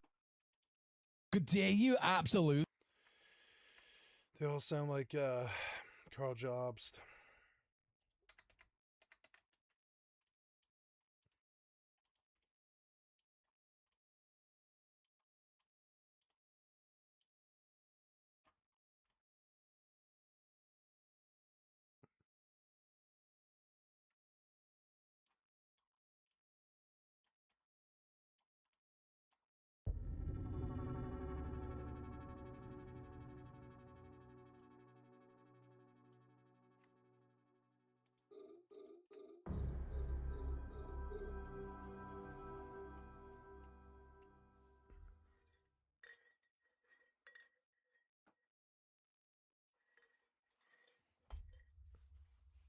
Hi.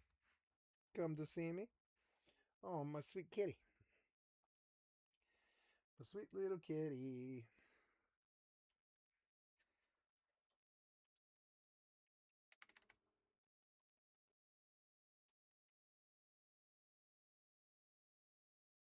Oh, my sweet little kitty.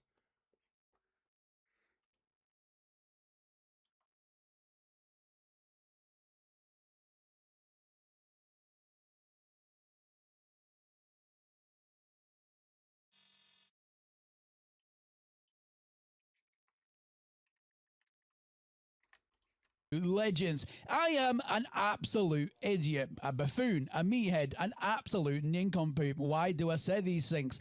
Well, yesterday I went on a small rant, a small tangent about how, you know, Hello Games was server-side blocking the progression thing because on my game I could not progress past the construct prism thing that was all stuck on for so long. I even googled the problem and it turns out there was quite a few people in my same situation, and a lot of people were also saying it all seems to be like a server-side lock thing. That's why I brought you the news of that yesterday. However, it turns out that wasn't the case. Now, what was the actual problem? Well, there are two ways to fix it. So if you are in this issue like I was having, then do stay tuned because I will tell you how to fix it. It's actually really easy. All you need to do is to completely back out your game and go back into the game. That should progress you nicely onwards to the next bit, because even though it's not server-side locked, the server still needs to say, yeah, okay, the prism thing is 100% done, it's unlocked. Some people didn't quite get that like push from the server to give everyone the green light. So if you launch the game, come back out of it and launch it again, that can fix the issue. Another way to fix it is by going visiting Polo up in the Space Anomaly. That's the one next to Nada, the little alien get buddy thing. And he will give you then 3 missions to also complete and then move onwards. So that's what I did. I did both of these things and that worked for me perfectly fine. So it does seem to be a bug or a problem. Still frustrating, yes, but not completely like, you know, everyone's locked in the same position. So just ignore that part of the video yesterday. Like I said, I'm an idiot and I was only reporting on what was happening to me and what I've been reading on others' experiences as well. You know, go figure. But at the end of the day, ladies and gentlemen, what I want to talk about today is the Swarm Expedition itself. Now, I'm going to have my 2 cents first, and then we're going to get on to reading your comments, ladies and gentlemen, because in yesterday's video, you guys were incredibly vocal about it. So we will go and read that in just a second. But I just want to say, and Hello Games, I hope you are sat down for this. Stop with the goddamn time game BS bullshit that no one has time for. The time gate thing was ridiculous, and you know, we can come up with 1,001 excuses to why you put this in game. And yes, multiplayer in that, you know, you guys have been quite clearly working on multiplayer stuff because that's working better than ever now. However, slowing us down, if it was just for that, was not the right way to do it. Slowing us down because the 10th anniversary update is coming out, next month or whatever it is. So you're trying to make this last as long as possible is not the right way to do it, because this expedition, you can just put this expedition to last until that, because you control how long an expedition fully runs for. Even if somebody completes it, you can just redo it or whatever the case is. You didn't need to slow us down. That was just complete and utterly absurd. Devs, but that's who the and devs yeah, are. I get that you wanted to do the That's who whole the devs mechanic are. thing with, you know, the different factions, and that was your best way to do it, I guess. But it could have been done in a different way, without the slowdown, without anything else. It could have just been done a different way. How would I have done it if I had to give some constructive feedback here? Then straight away, yes, have the 3 team factions, but do it on like how many times one completes the whole expedition, and give points for every milestone, so then people can then rerun it as many times as one in the design factions. That would have been a much better way to do it, rather than keeping everyone stuck on one particular thing, grinding out the same 3 missions over and over and over and over and over again, which just introduce so many freaking problems, mainly with griefers. At least if you're going through milestones and things like that and have them, you know, randomly generated on whatever planet, then it kind of spreads out that problem a little bit more and makes it a little bit more easier for people to get to what they want to do and to complete what they need to complete without worry of griefers as well. That's what I would do.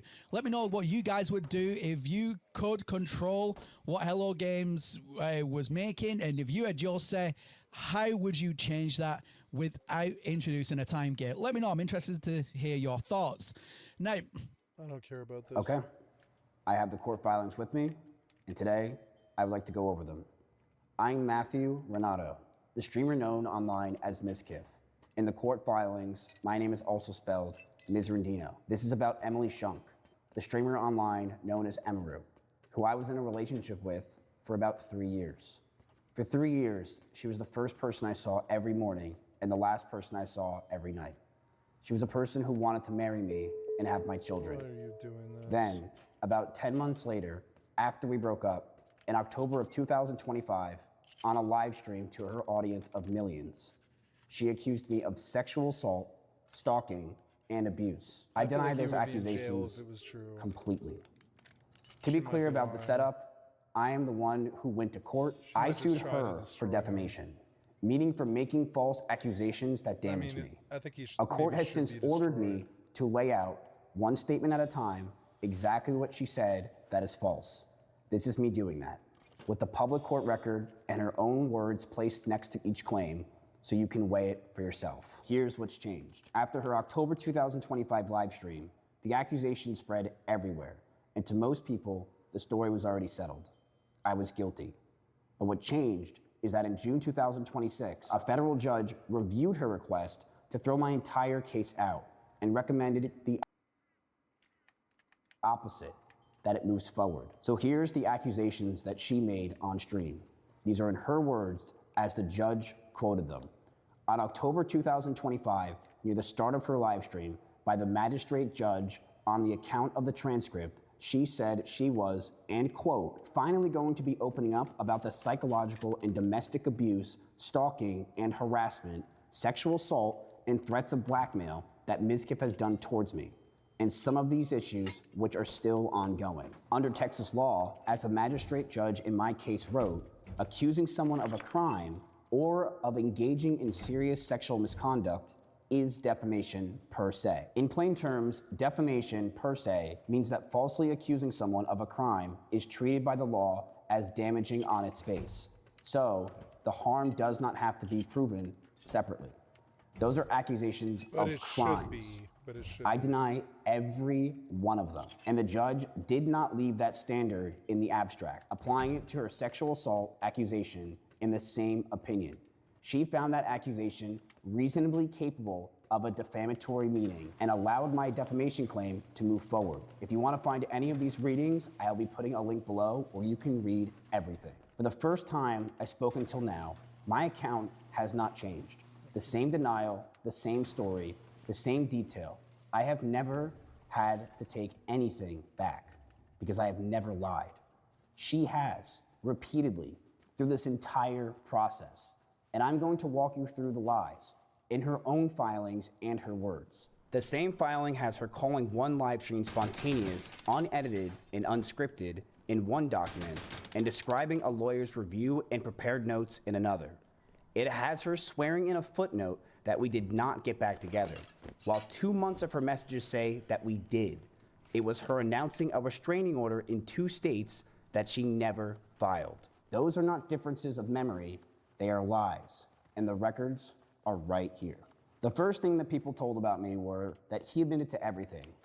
I never did, and I never moved off my own story. The first thing most people heard about was not that the accusations itself, it was that I had gone on my own stream and admitted to all of it.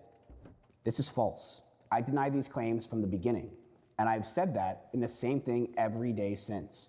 Almost no one listened to my side. Before I went live, Emery went live first. She told the world that I sexually assaulted her, abused her, and stalked her, before I had a single word in my defense. I deny those accusations completely.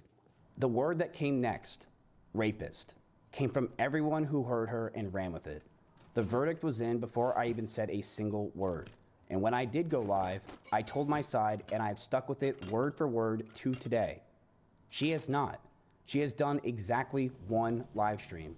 And across that single stream, her story does not hold together. It has contradictions that are laid out in the sections that follow, in her own filings and her own words. One account has never changed. The other keeps changing. So why does the false version that I admitted to everything still win? That's because almost no one watched either stream in full. People pulled small clips from my about 30-minute response, cut away the context, and wrapped their own narrative around it for views and for clips. And the reach was never close to her. So in Emery's filing, her motion calls it spontaneous. Her own transcript has her describing a lawyer's review and prepared notes. In her motion to dismiss, her attorney describes the stream this way in regards to the sexual assault. The live stream was spontaneous, unedited, and unscripted, speaking openly and vulnerably in the moment.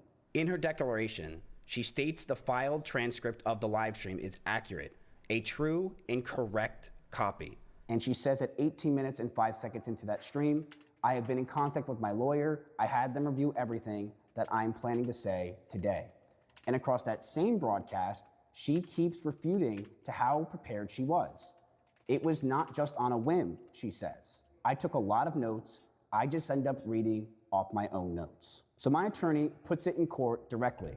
Shunk should not be heard now to argue that her defamatory comments were some off-the-cuff, spontaneous, emotional response, when she specifically stated that not only were her comments thoroughly planned out and scripted, that they were in fact reviewed by counsel in advance to the live stream. So her brief on the stream was spontaneous and unscripted. Her own filed transcript has her saying a lawyer reviewed and it read from notes. Both are her words. In the same case, they describe the same 90 minutes 2 different ways. The sexual assault allegations, she called it sexual assault. Here's what she said happened and what I did. She told her audience, and later the court, that what happened between us on one night was sexual assault, a crime. She named it on the live stream, where she made her own other accusations. Then she went over what she says happens that night. These are her own words, as quoted in my complaints. He started kissing my face and I let him do it. And then suddenly he tried to climb on top of me and aggressively shoved his hands down my pants. And I screamed.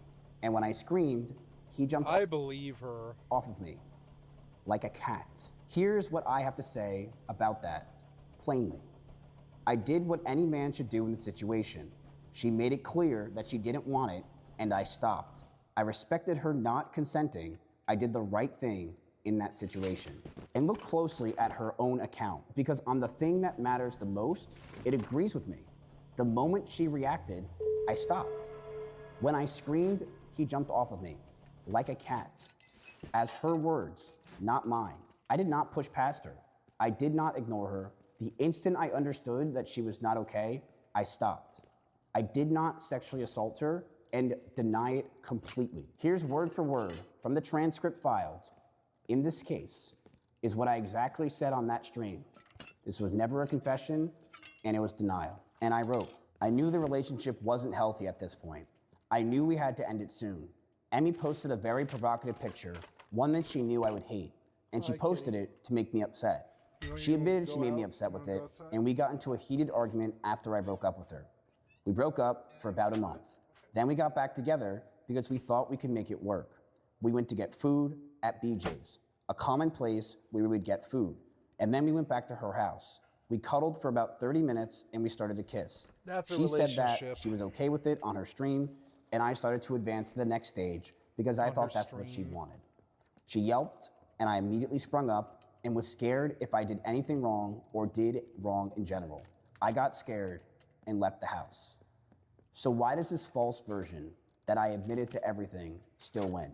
I would also like to make it very clear that up until that moment, Emeru and I had been dating for over 3 years. We did break up for about a couple weeks, but we immediately got back together.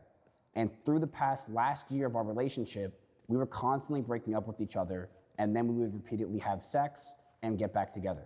So this is just one of those moments. To date, there is no evidence of a police report or any other legal action over the incident she alleges happened around October 2024, despite her public statements in October 2025, where she said to her audience that she was seeking a restraining order.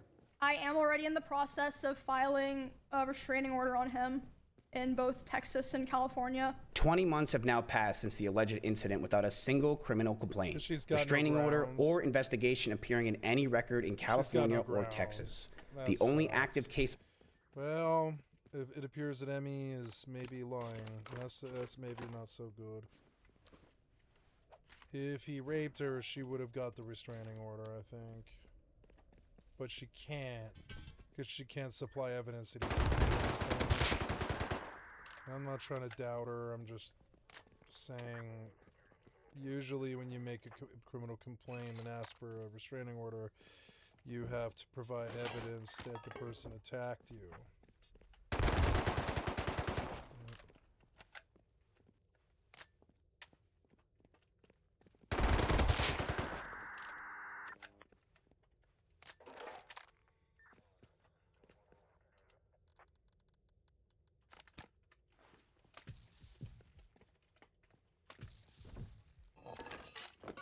Arising from any of this is my defamation lawsuit that I brought against her. The total absence of any official action over a year and a half stands in stark contrast to the severity of what she accused me of. When she finally did raise it, a full year after the date, she points to, it was not to the police. It was an audience of millions on a live stream. This is the reason she gave for going live. I felt like it was a necessary stream because I have heard that he has done things to other people that align with some of my own experiences. So I felt like it would be wrong for me to keep holding on to all this information. And here is what does not fit an assault. We kept dating for months afterward. Her own messages laid out in the next two sections show her coming over, cooking me dinner, asking to sleep together, calling me babe, messaging me, Merry Christmas, babe.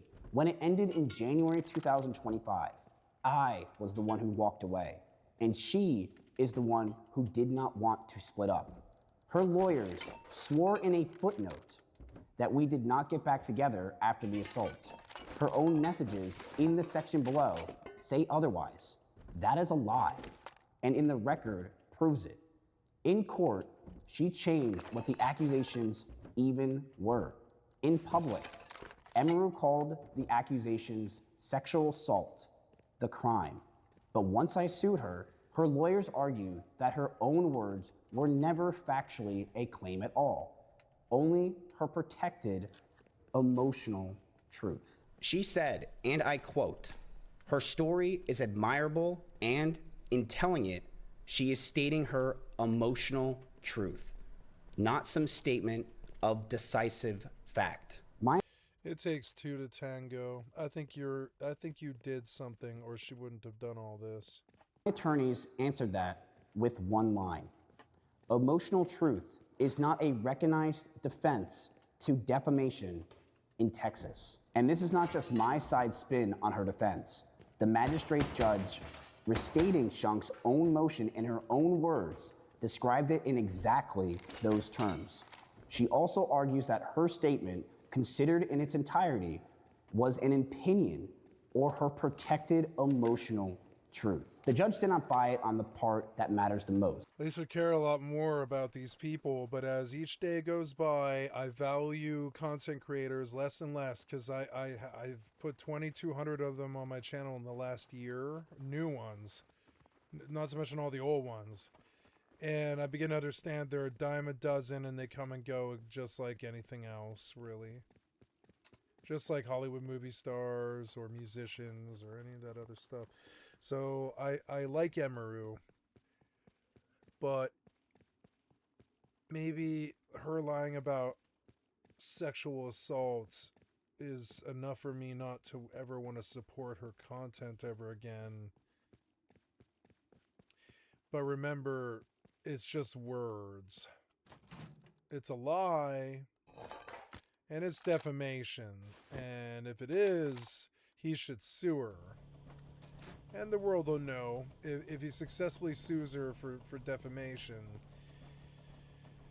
it'll be over for her. And I don't like drama like this. I think they do. I think it's all a narrative that she and he dreamt up. Vague feelings about a relationship can be protected opinion. I see signs of cocaine and lies in his face. That might be what this is about. He's on cocaine. I can see it in his eyes. This man is on cocaine.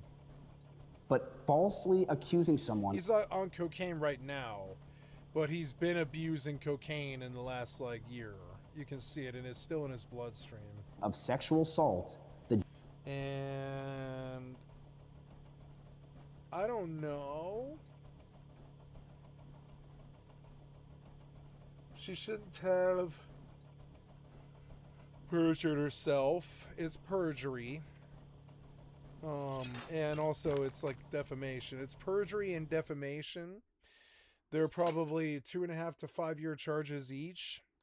I think she should do her 5 years in jail with time off for good time served and all that stuff. But honestly, I think it is actually a jailable offense, at least it should be in the state of Texas, to defame and what else did she do here? She made false allegations. I don't know what that I don't know what the charge is for that. But false allegations might actually just be the name of the charge. It's probably a felony. False allegations that somebody raped somebody. It's probably a felony, honestly, or close to it. So that's what I want for her. I can't believe I said that because I like Emmy.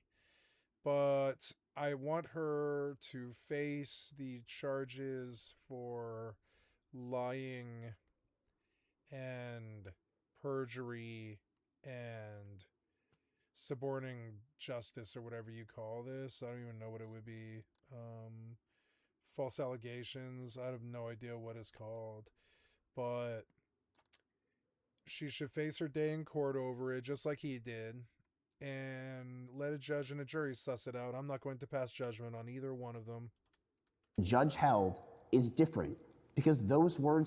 If he sexually assaulted her, I want his day in the court too. I want them both to have their courts in the day in court.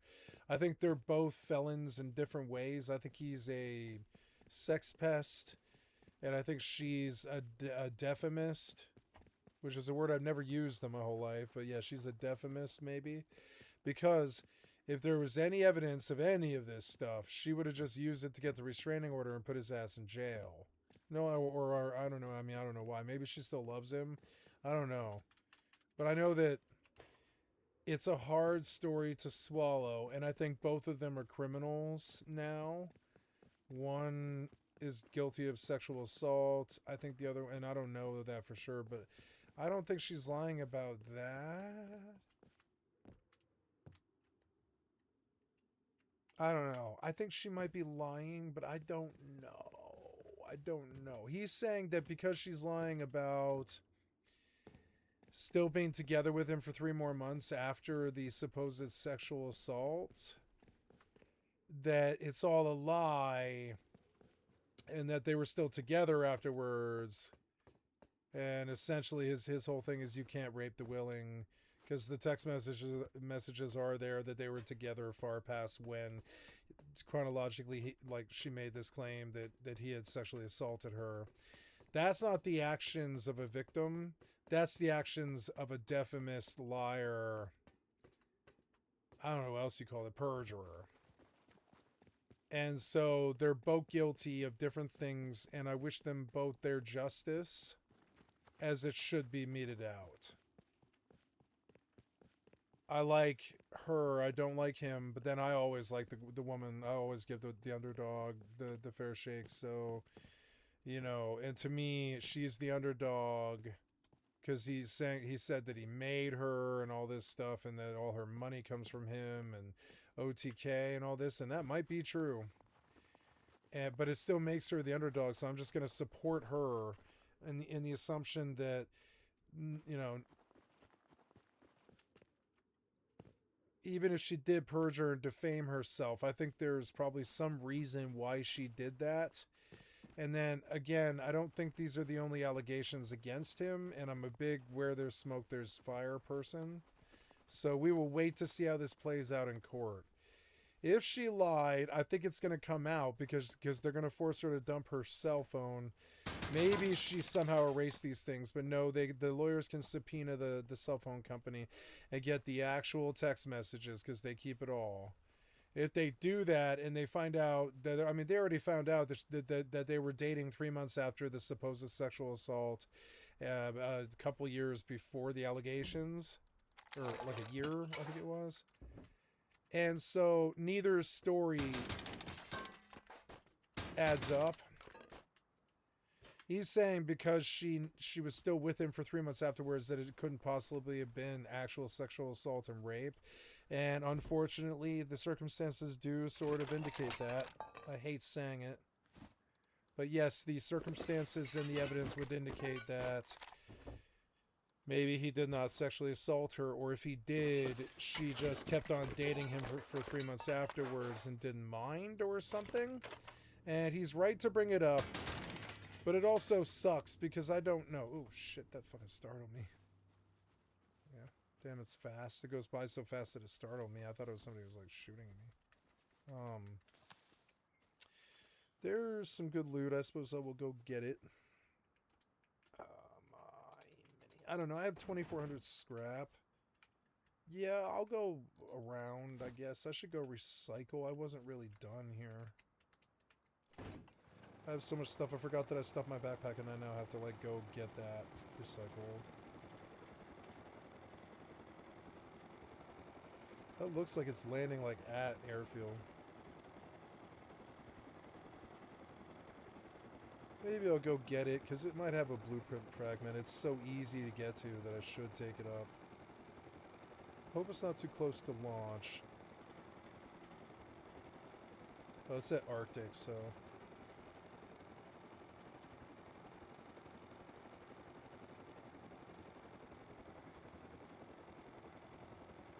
None of this is my business, and it makes me uncomfortable, and I can't believe he's airing his dirty laundry like this. I don't respect it. I don't think she should have either. I think they should have taken this to lawyers and kept it quiet.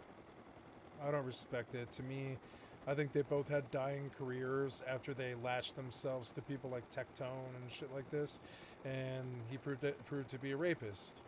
I think it detonated steak and eggs, and it made Amira look bad. I think it was bad for her career. I think Miru's main claim to fame was actually playing hardcore with Mizkiff, which is crazy. Although she's got her own channel now, and but I mean, like, where I come from in my scene, the video game thing, the male audience that she pulled, that made her rich. I think they come from OTK and World of Warcraft. I don't think they come from like girls who like to watch TikTok, which is what she does now. And like cosplayers. She's a cosplayer.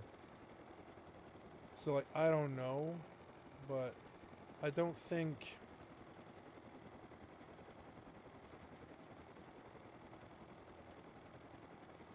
If she lies, I don't think she should be ruining somebody's life. But I have quite a great deal of faith in the system and the cops when it comes to this sort of thing. Because with one phone call, and the lawyers too, because with one phone call... Oh, we found another base over here. I guess somebody built in the snow. With one phone call, they can subpoena her cell phone records and get them probably within a week. And then they have all the evidence they need to prove what he's saying. And then they prosecute her for defamation and perjury, which I'm not a big fan of because I don't know. But I think she did break the law now, unfortunately.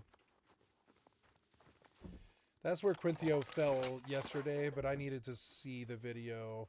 We'll listen to everything else he has to say, but also I'm going to say this. He's coming across guilty. He's coming across like he's lying. At least about half of it. Maybe not the things he's saying right now, but I think he's coming across like he lied a lot during this whole situation. He's acting like Frank Underwood from fucking Netflix's House of Cards. And I think this is... there's what's the House of Cards saying? You may very well think so, but I can't comment, is the whole House of Cards thing. And that's how this should have stayed, but no, they both commented. So now they've got to reap the whirlwind of the legal mess that they of the detonation of their careers. What I fear is some sort of collusion, or that this is some kind of ruse, or that it's a lie, or duplicity. I'm scared of that more than I am of them facing charges, because if they're guilty of this stuff, if he's a sex pest, they'll prosecute. They didn't prosecute him. So, yeah. Without a rape kit or some kind of evidence, he just skates. Maybe he did sexually assault her, but she did not get a rape kit. So, and this is why I urge victims to get rape kits if it happens to you. Because it's just, you know, without it, you don't have anything. Evident, like nine, you know, possession is 9/10 of the law. If you don't possess the evidence that your boyfriend sexually assaulted you, then you can't say in court that he sexually assaulted you. That's perjury. If you can't prove it. And she'll face that, unfortunately. It might be true what she said, but she still dated him for 3 months afterwards. Now, maybe she loves him that much. Maybe she was going to marry him or something, and it's just love that we're seeing here. That's what I want to believe. I want to believe that we just see that Emmy loved him and didn't want him to go to jail or didn't want to detonate their relationship or whatever it is. And I think that part of it is something that's obvious. And that's where I'm going to fall on this personally, is I'm going to pray and hope that Emeru didn't turn him in because she loved him and still kept dating him for 3 months past the sexual assault because she was just still in love with him. We've seen that happen before. It happens more than you might want or think. But she didn't come with that story. It would have worked, and it would have completely exonerated her if she had said it way back at TwitchCon when she came out with this story. I remember I put all 2 hours of her thing on my stream. This is something that has lived on my stream, this whole drama with her and him, because it had a lot to do with the streamers that I stopped watching, OTK. This is the fall of the House of OTK, and it's exactly like Trump. It has sexual assault allegations and defamation and perjury. These are the things that rich people do when they act like criminals, and lies. And I'm seeing them act like Trump, and I don't trust either one.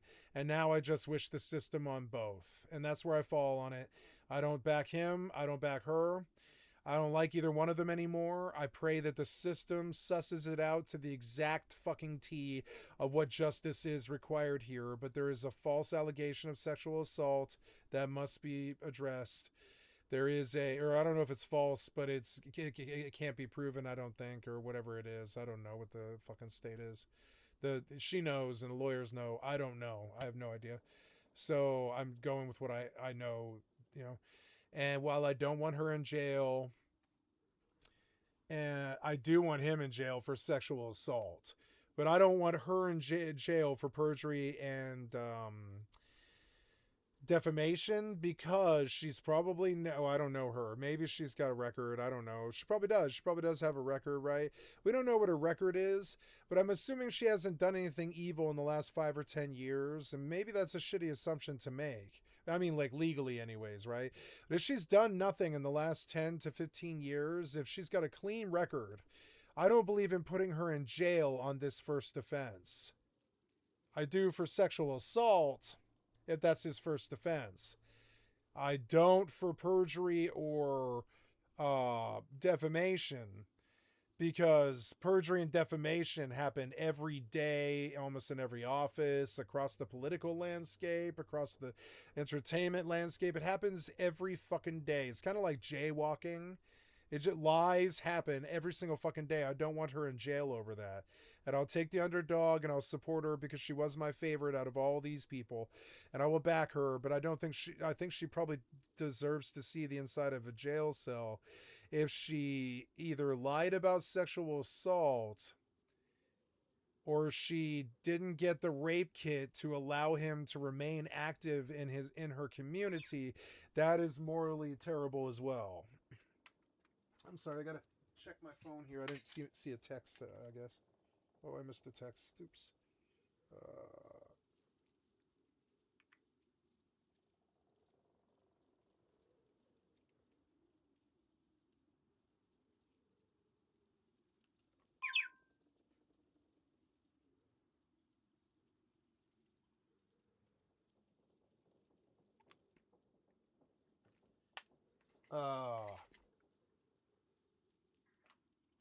Words can only mean one thing, that I committed a crime. She found exactly You seem to be not lying about that. If I was a detective and I was interviewing you, I would look for a lie right here, but you just stated that you raped her and you said it with truth. Sexual assault, the judge held, is different because those words can only mean one thing, that I committed a crime. She found exactly that about Shunk's accusation. You sound like some kind of fucking shiesty lawyer that is talking his way out of a terrible problem, and I don't trust you. Considering the gist of Shunk's statement, I just used the words shiesty lawyer, but is that a politically incorrect thing to say? Is it considered to be racist? I never thought about it before.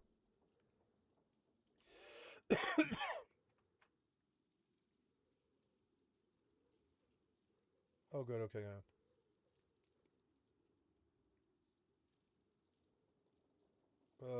No, I don't want to. I don't even want to like read it or put it on my screen. It's in context, which is good, but I don't want to put that kind of shit on my stream.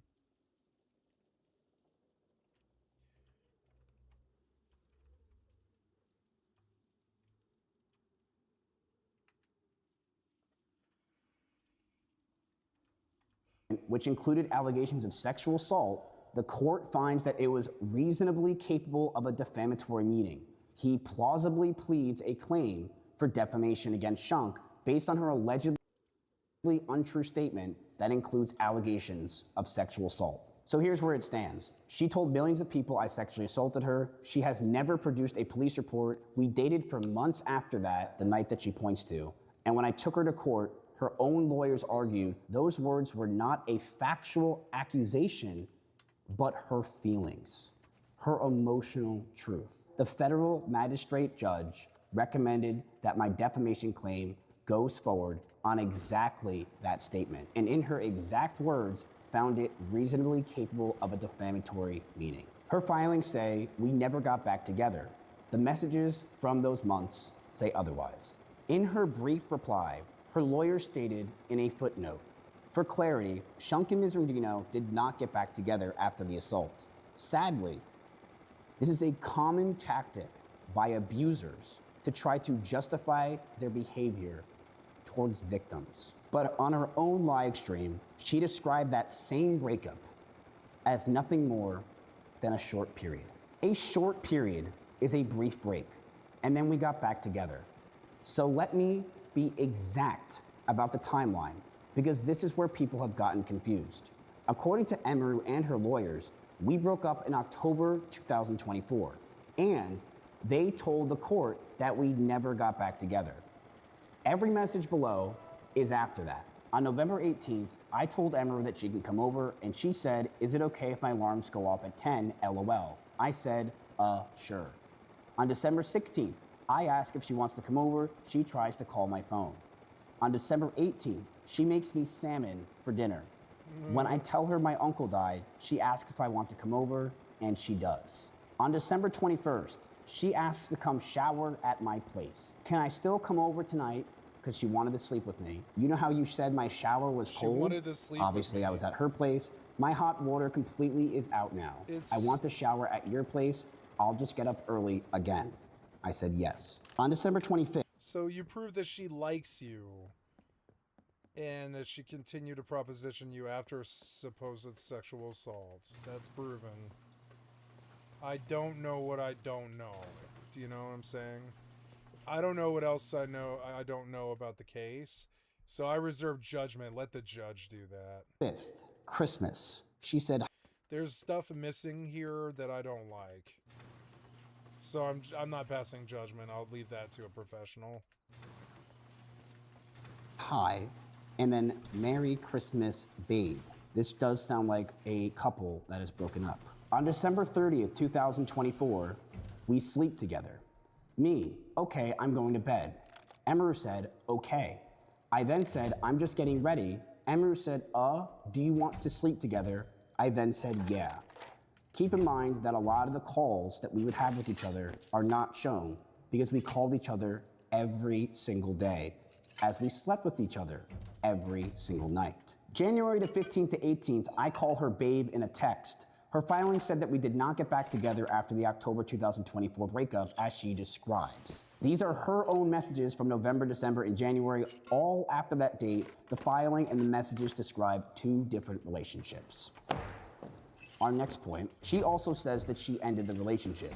But here's what actually happened the morning I walked out. We were together on and off for 3 years. A relationship we kept hidden from almost everyone around us. But near the end, we broke up, we got back together more times than I can count. I wanted space, and she wanted to move closer. I told her I wanted her to move out and that I wanted space, and it was a line that never healed. The week of our official breakup in January, we had agreed to finally sit down and each say what we wanted for the future. We slept at her house.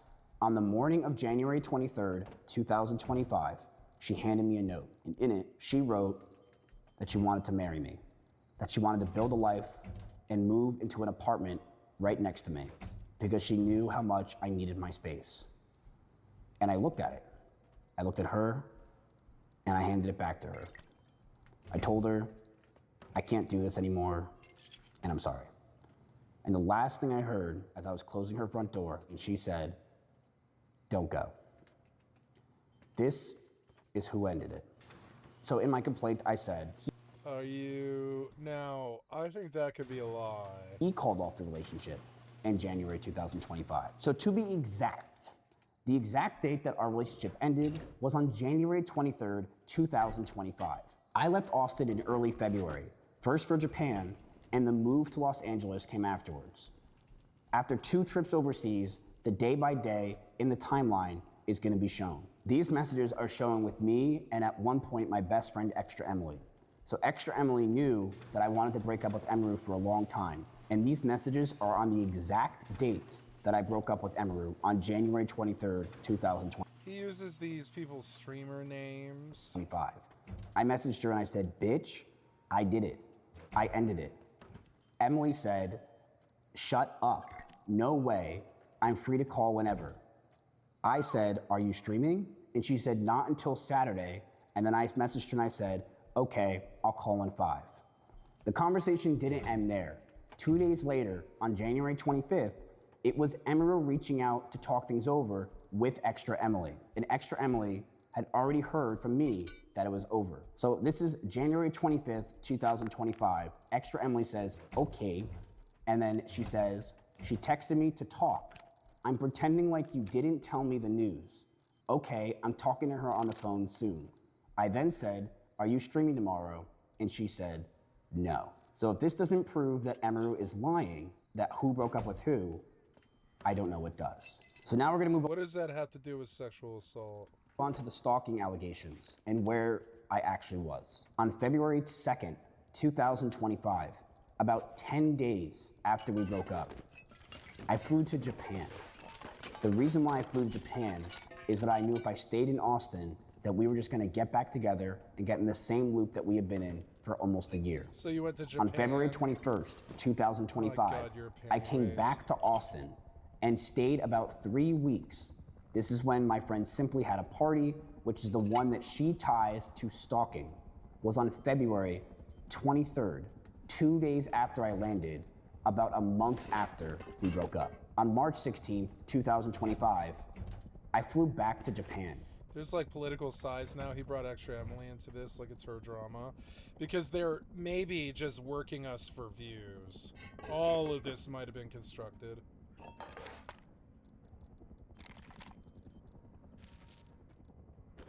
I'm sorry, but I trust them less and less. I think there's a reason they're an OTK. I think there's a reason they're right wing.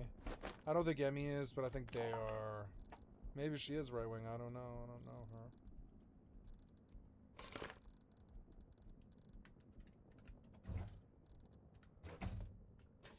But I think there's like, yeah, OTK is fairly right wing. That's Asmongold's crew. They're all right wing. Tectone, all them, whole bunch of them. And I think this is all the same sort of Donald Trump grift and lies. And I think they're just acting like their daddy. And I think they're all a bunch of liars. And I wonder if the whole thing is manufactured. They say that almost all streamer drama is manufactured. And stayed there for nearly 2 months. On May 12th, 2025. And now I've lost faith in both of them. I don't want to hear his shit for another goddamn 40 minutes or whatever. I don't care. Massive day for the unemployed. Mizkif just dropped the Emeru files, apparently rebuttaling a lot of the allegations in a 45-minute long video. Oh my. Bro went full demon time. He even brought receipts. A judge has recommended that Mizkif's defamation claim against Emeru move forward. He uploaded a 45-minute video denying her allegations in full. And it is time to go full demon time. Go ahead and grab Why do you say full demon time? Why do you say that? your popcorn. Because it is like a lie, everything he's saying. It just rubs me the wrong way.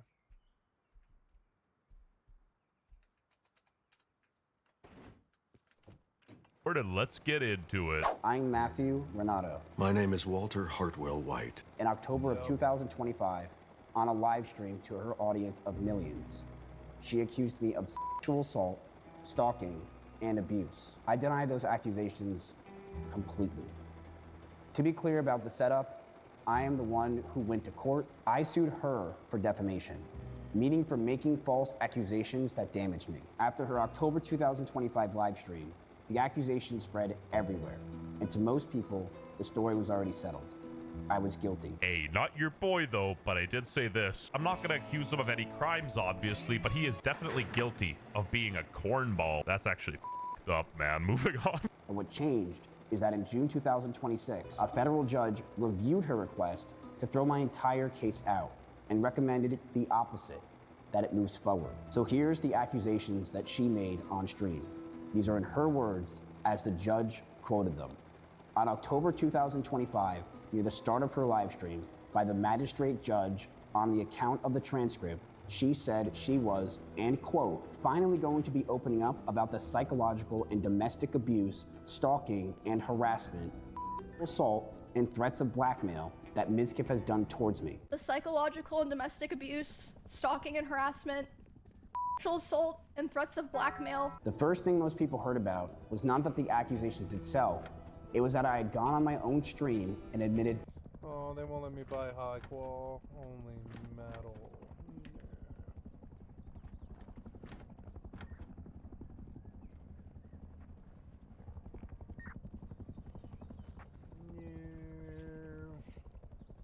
What am I gonna do? Oh no, is it going to shoot me? No, it isn't. I mean, that's fucking cheap.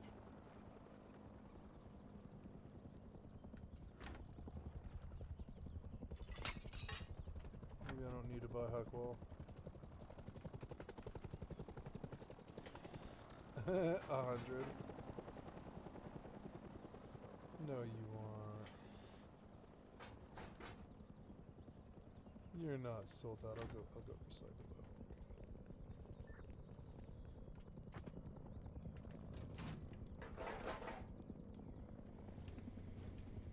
that. To all of it. This is false. Full demon time. Not gonna lie, his earlier response Full demon time. video was terrible, and a lot of people dismissed his side of the story because of it. Not so bad, but Emmy was also violent. She would throw clothes or plushies at me, and I punched holes in the walls or slammed doors in aggression. Because of the plushie thing, a lot of people just dismissed him in a way. Almost no one listened to my side. Before I went live, Emmy went live first. You're a man. She told the world that I don't listen to men when they talk. I'm just kidding. I sexually assaulted her, abused her, and stalked her before I had a single word in my defense. I deny those accusations completely. The word that came next, rapist, came from everyone who heard her and ran So with now it. this is the same video again. Yesterday, as a part of their ongoing reset, Xbox announced that it would be laying off 3,200 people, or about 1/5 of Xbox overall. And more so than ever before, these layoffs have hit Bethesda, and they've hit Bethesda hard. This isn't just Bethesda Game Studios I'm talking about here, but the overarching Bethesda or ZeniMax company umbrella is heavily impacted by this all, to the point where Bethesda, as we knew it, just won't be the same anymore. Doom the Dark Ages new DLC Revelations literally launches today, and we likely won't get another piece of content like this from id Software. Game developer reports that about... But I mean, it's been bad since Wolfenstein Enemy Territory. That was the last good game that they did. All the rest of them have been acceptable shooters at best. Some people, I'm sure, love Doom the Dark Ages or whatever. I did not like it. I didn't like the Doom 2016 or Eternal. I'm sure they're good games and they're well made, but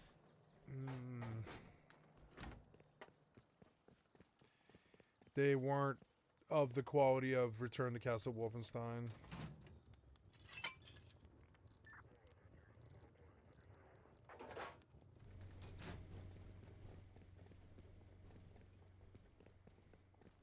Maybe I will just buy Gears because it's not limited.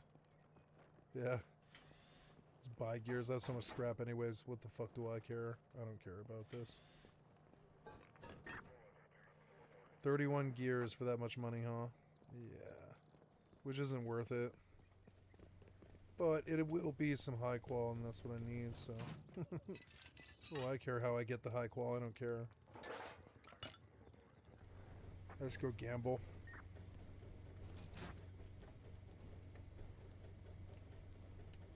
50% of the employees at id have been laid off, that being about 90 jobs lost, but specifically this includes basically the entire tools and programming Like, look, this is a generic shooter. It's fun to watch, and it's not really that fun to play, but it's fun. Most of the coders who made their engine id Tech and like, but it's not the breakout shooter stuff that we know them for. Even helped on other. It's a generic shooter. Bethesda games are just gone. It had good gore and good themes, but it's just but it's still from id now. It is a company. I would say mid game. It didn't sell that amazingly either.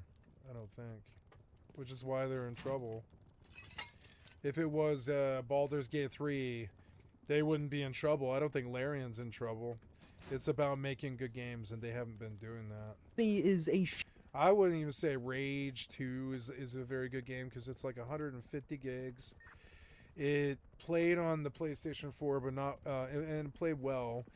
But it, you know, and it is a good game, but it's not like of the quality of, say, Quake 1 or Quake 2 or Quake 3 or Quake Arena or any of that stuff. It's just not, you know, even Unreal sort of steps in here, and we talk about Unreal Tournament or Unreal 1 or Unreal 2 or Unreal 3. All of those games were far superior to Doom Eternal, Doom 2016, Doom the Dark Ages. I don't know why they kept making, you know, no, Doom 3 was a good game. Doom 3 was the last good game they made. I'm sorry. Doom 3 was a good game. I couldn't remember which one it was. But yes, it's Doom 3 was the last good game that they made. Doom 3 is a classic. I would play it again today. It's a great game. I know every inch of it. I beat it like 40 times or something. Doom 3 is a great game. Truly great game. But it's old. It's dated. And it did hold up the Doom license. But there was no Doom 4. It was a terrible Doom. There's a reason they didn't call it Doom 4, because it doesn't stand up to the Doom memory. Only got 120 high qual off that, which really isn't that much. But I got a lot of metal frags. I think I could have just bought metal frags and it would have been cheaper though. But I have a lot of high qual upkeep, so this will give me another 2 days in the kitty. I can do this once a day, just dump 3,000 scrap or whatever it is. Could go down and grab the mill crate in the basement. Don't really see why not. I like running train tunnels, and I've got meds, so it's like not the worst thing in the world to do.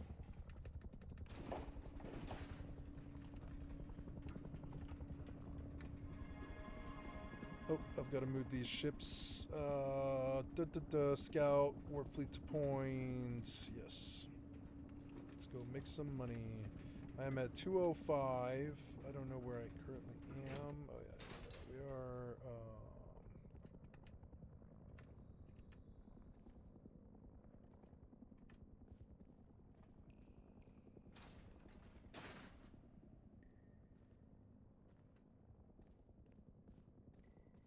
Oh, okay, so yeah, I am in the cycle right now. You can hear scientists walking around in the hallway, which is always like kind of jarring because they're not always there. Sometimes they are.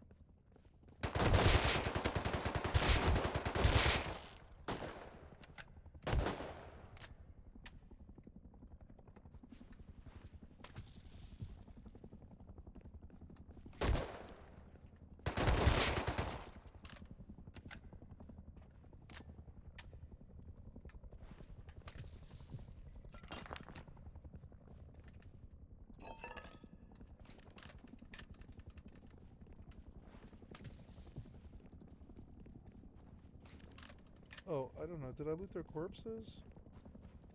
I think I got all of them. Maybe not, though.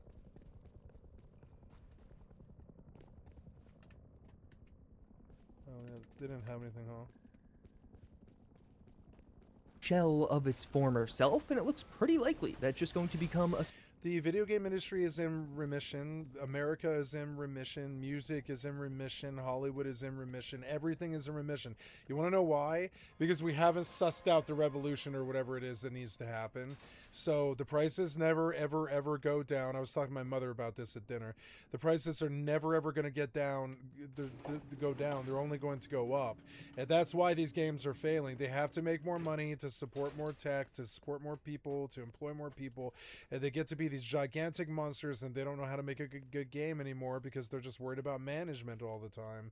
And that sucks. I mean, that sucks, you know, but they're going to pay the price, and I kind of wish they wouldn't. But I'm also okay with fucking companies that I used to love when I was a 15-year-old dying when I'm 45. You know, I'm okay with, you know, those companies dying 30 years later. I'm okay with that. You know, it'll suck if Bethesda dies. I'm happy with Starfield and Oblivion Remaster, and I think they're at least gonna get out Fallout 3 Remaster before they totally go tits up, and I think and they'll probably release Elder Scrolls 6. So we have some games coming out of Bethesda, so that's how I feel about that. Support studio for Bethesda game studios or machine games now, rather than creating a ton of original content on their own.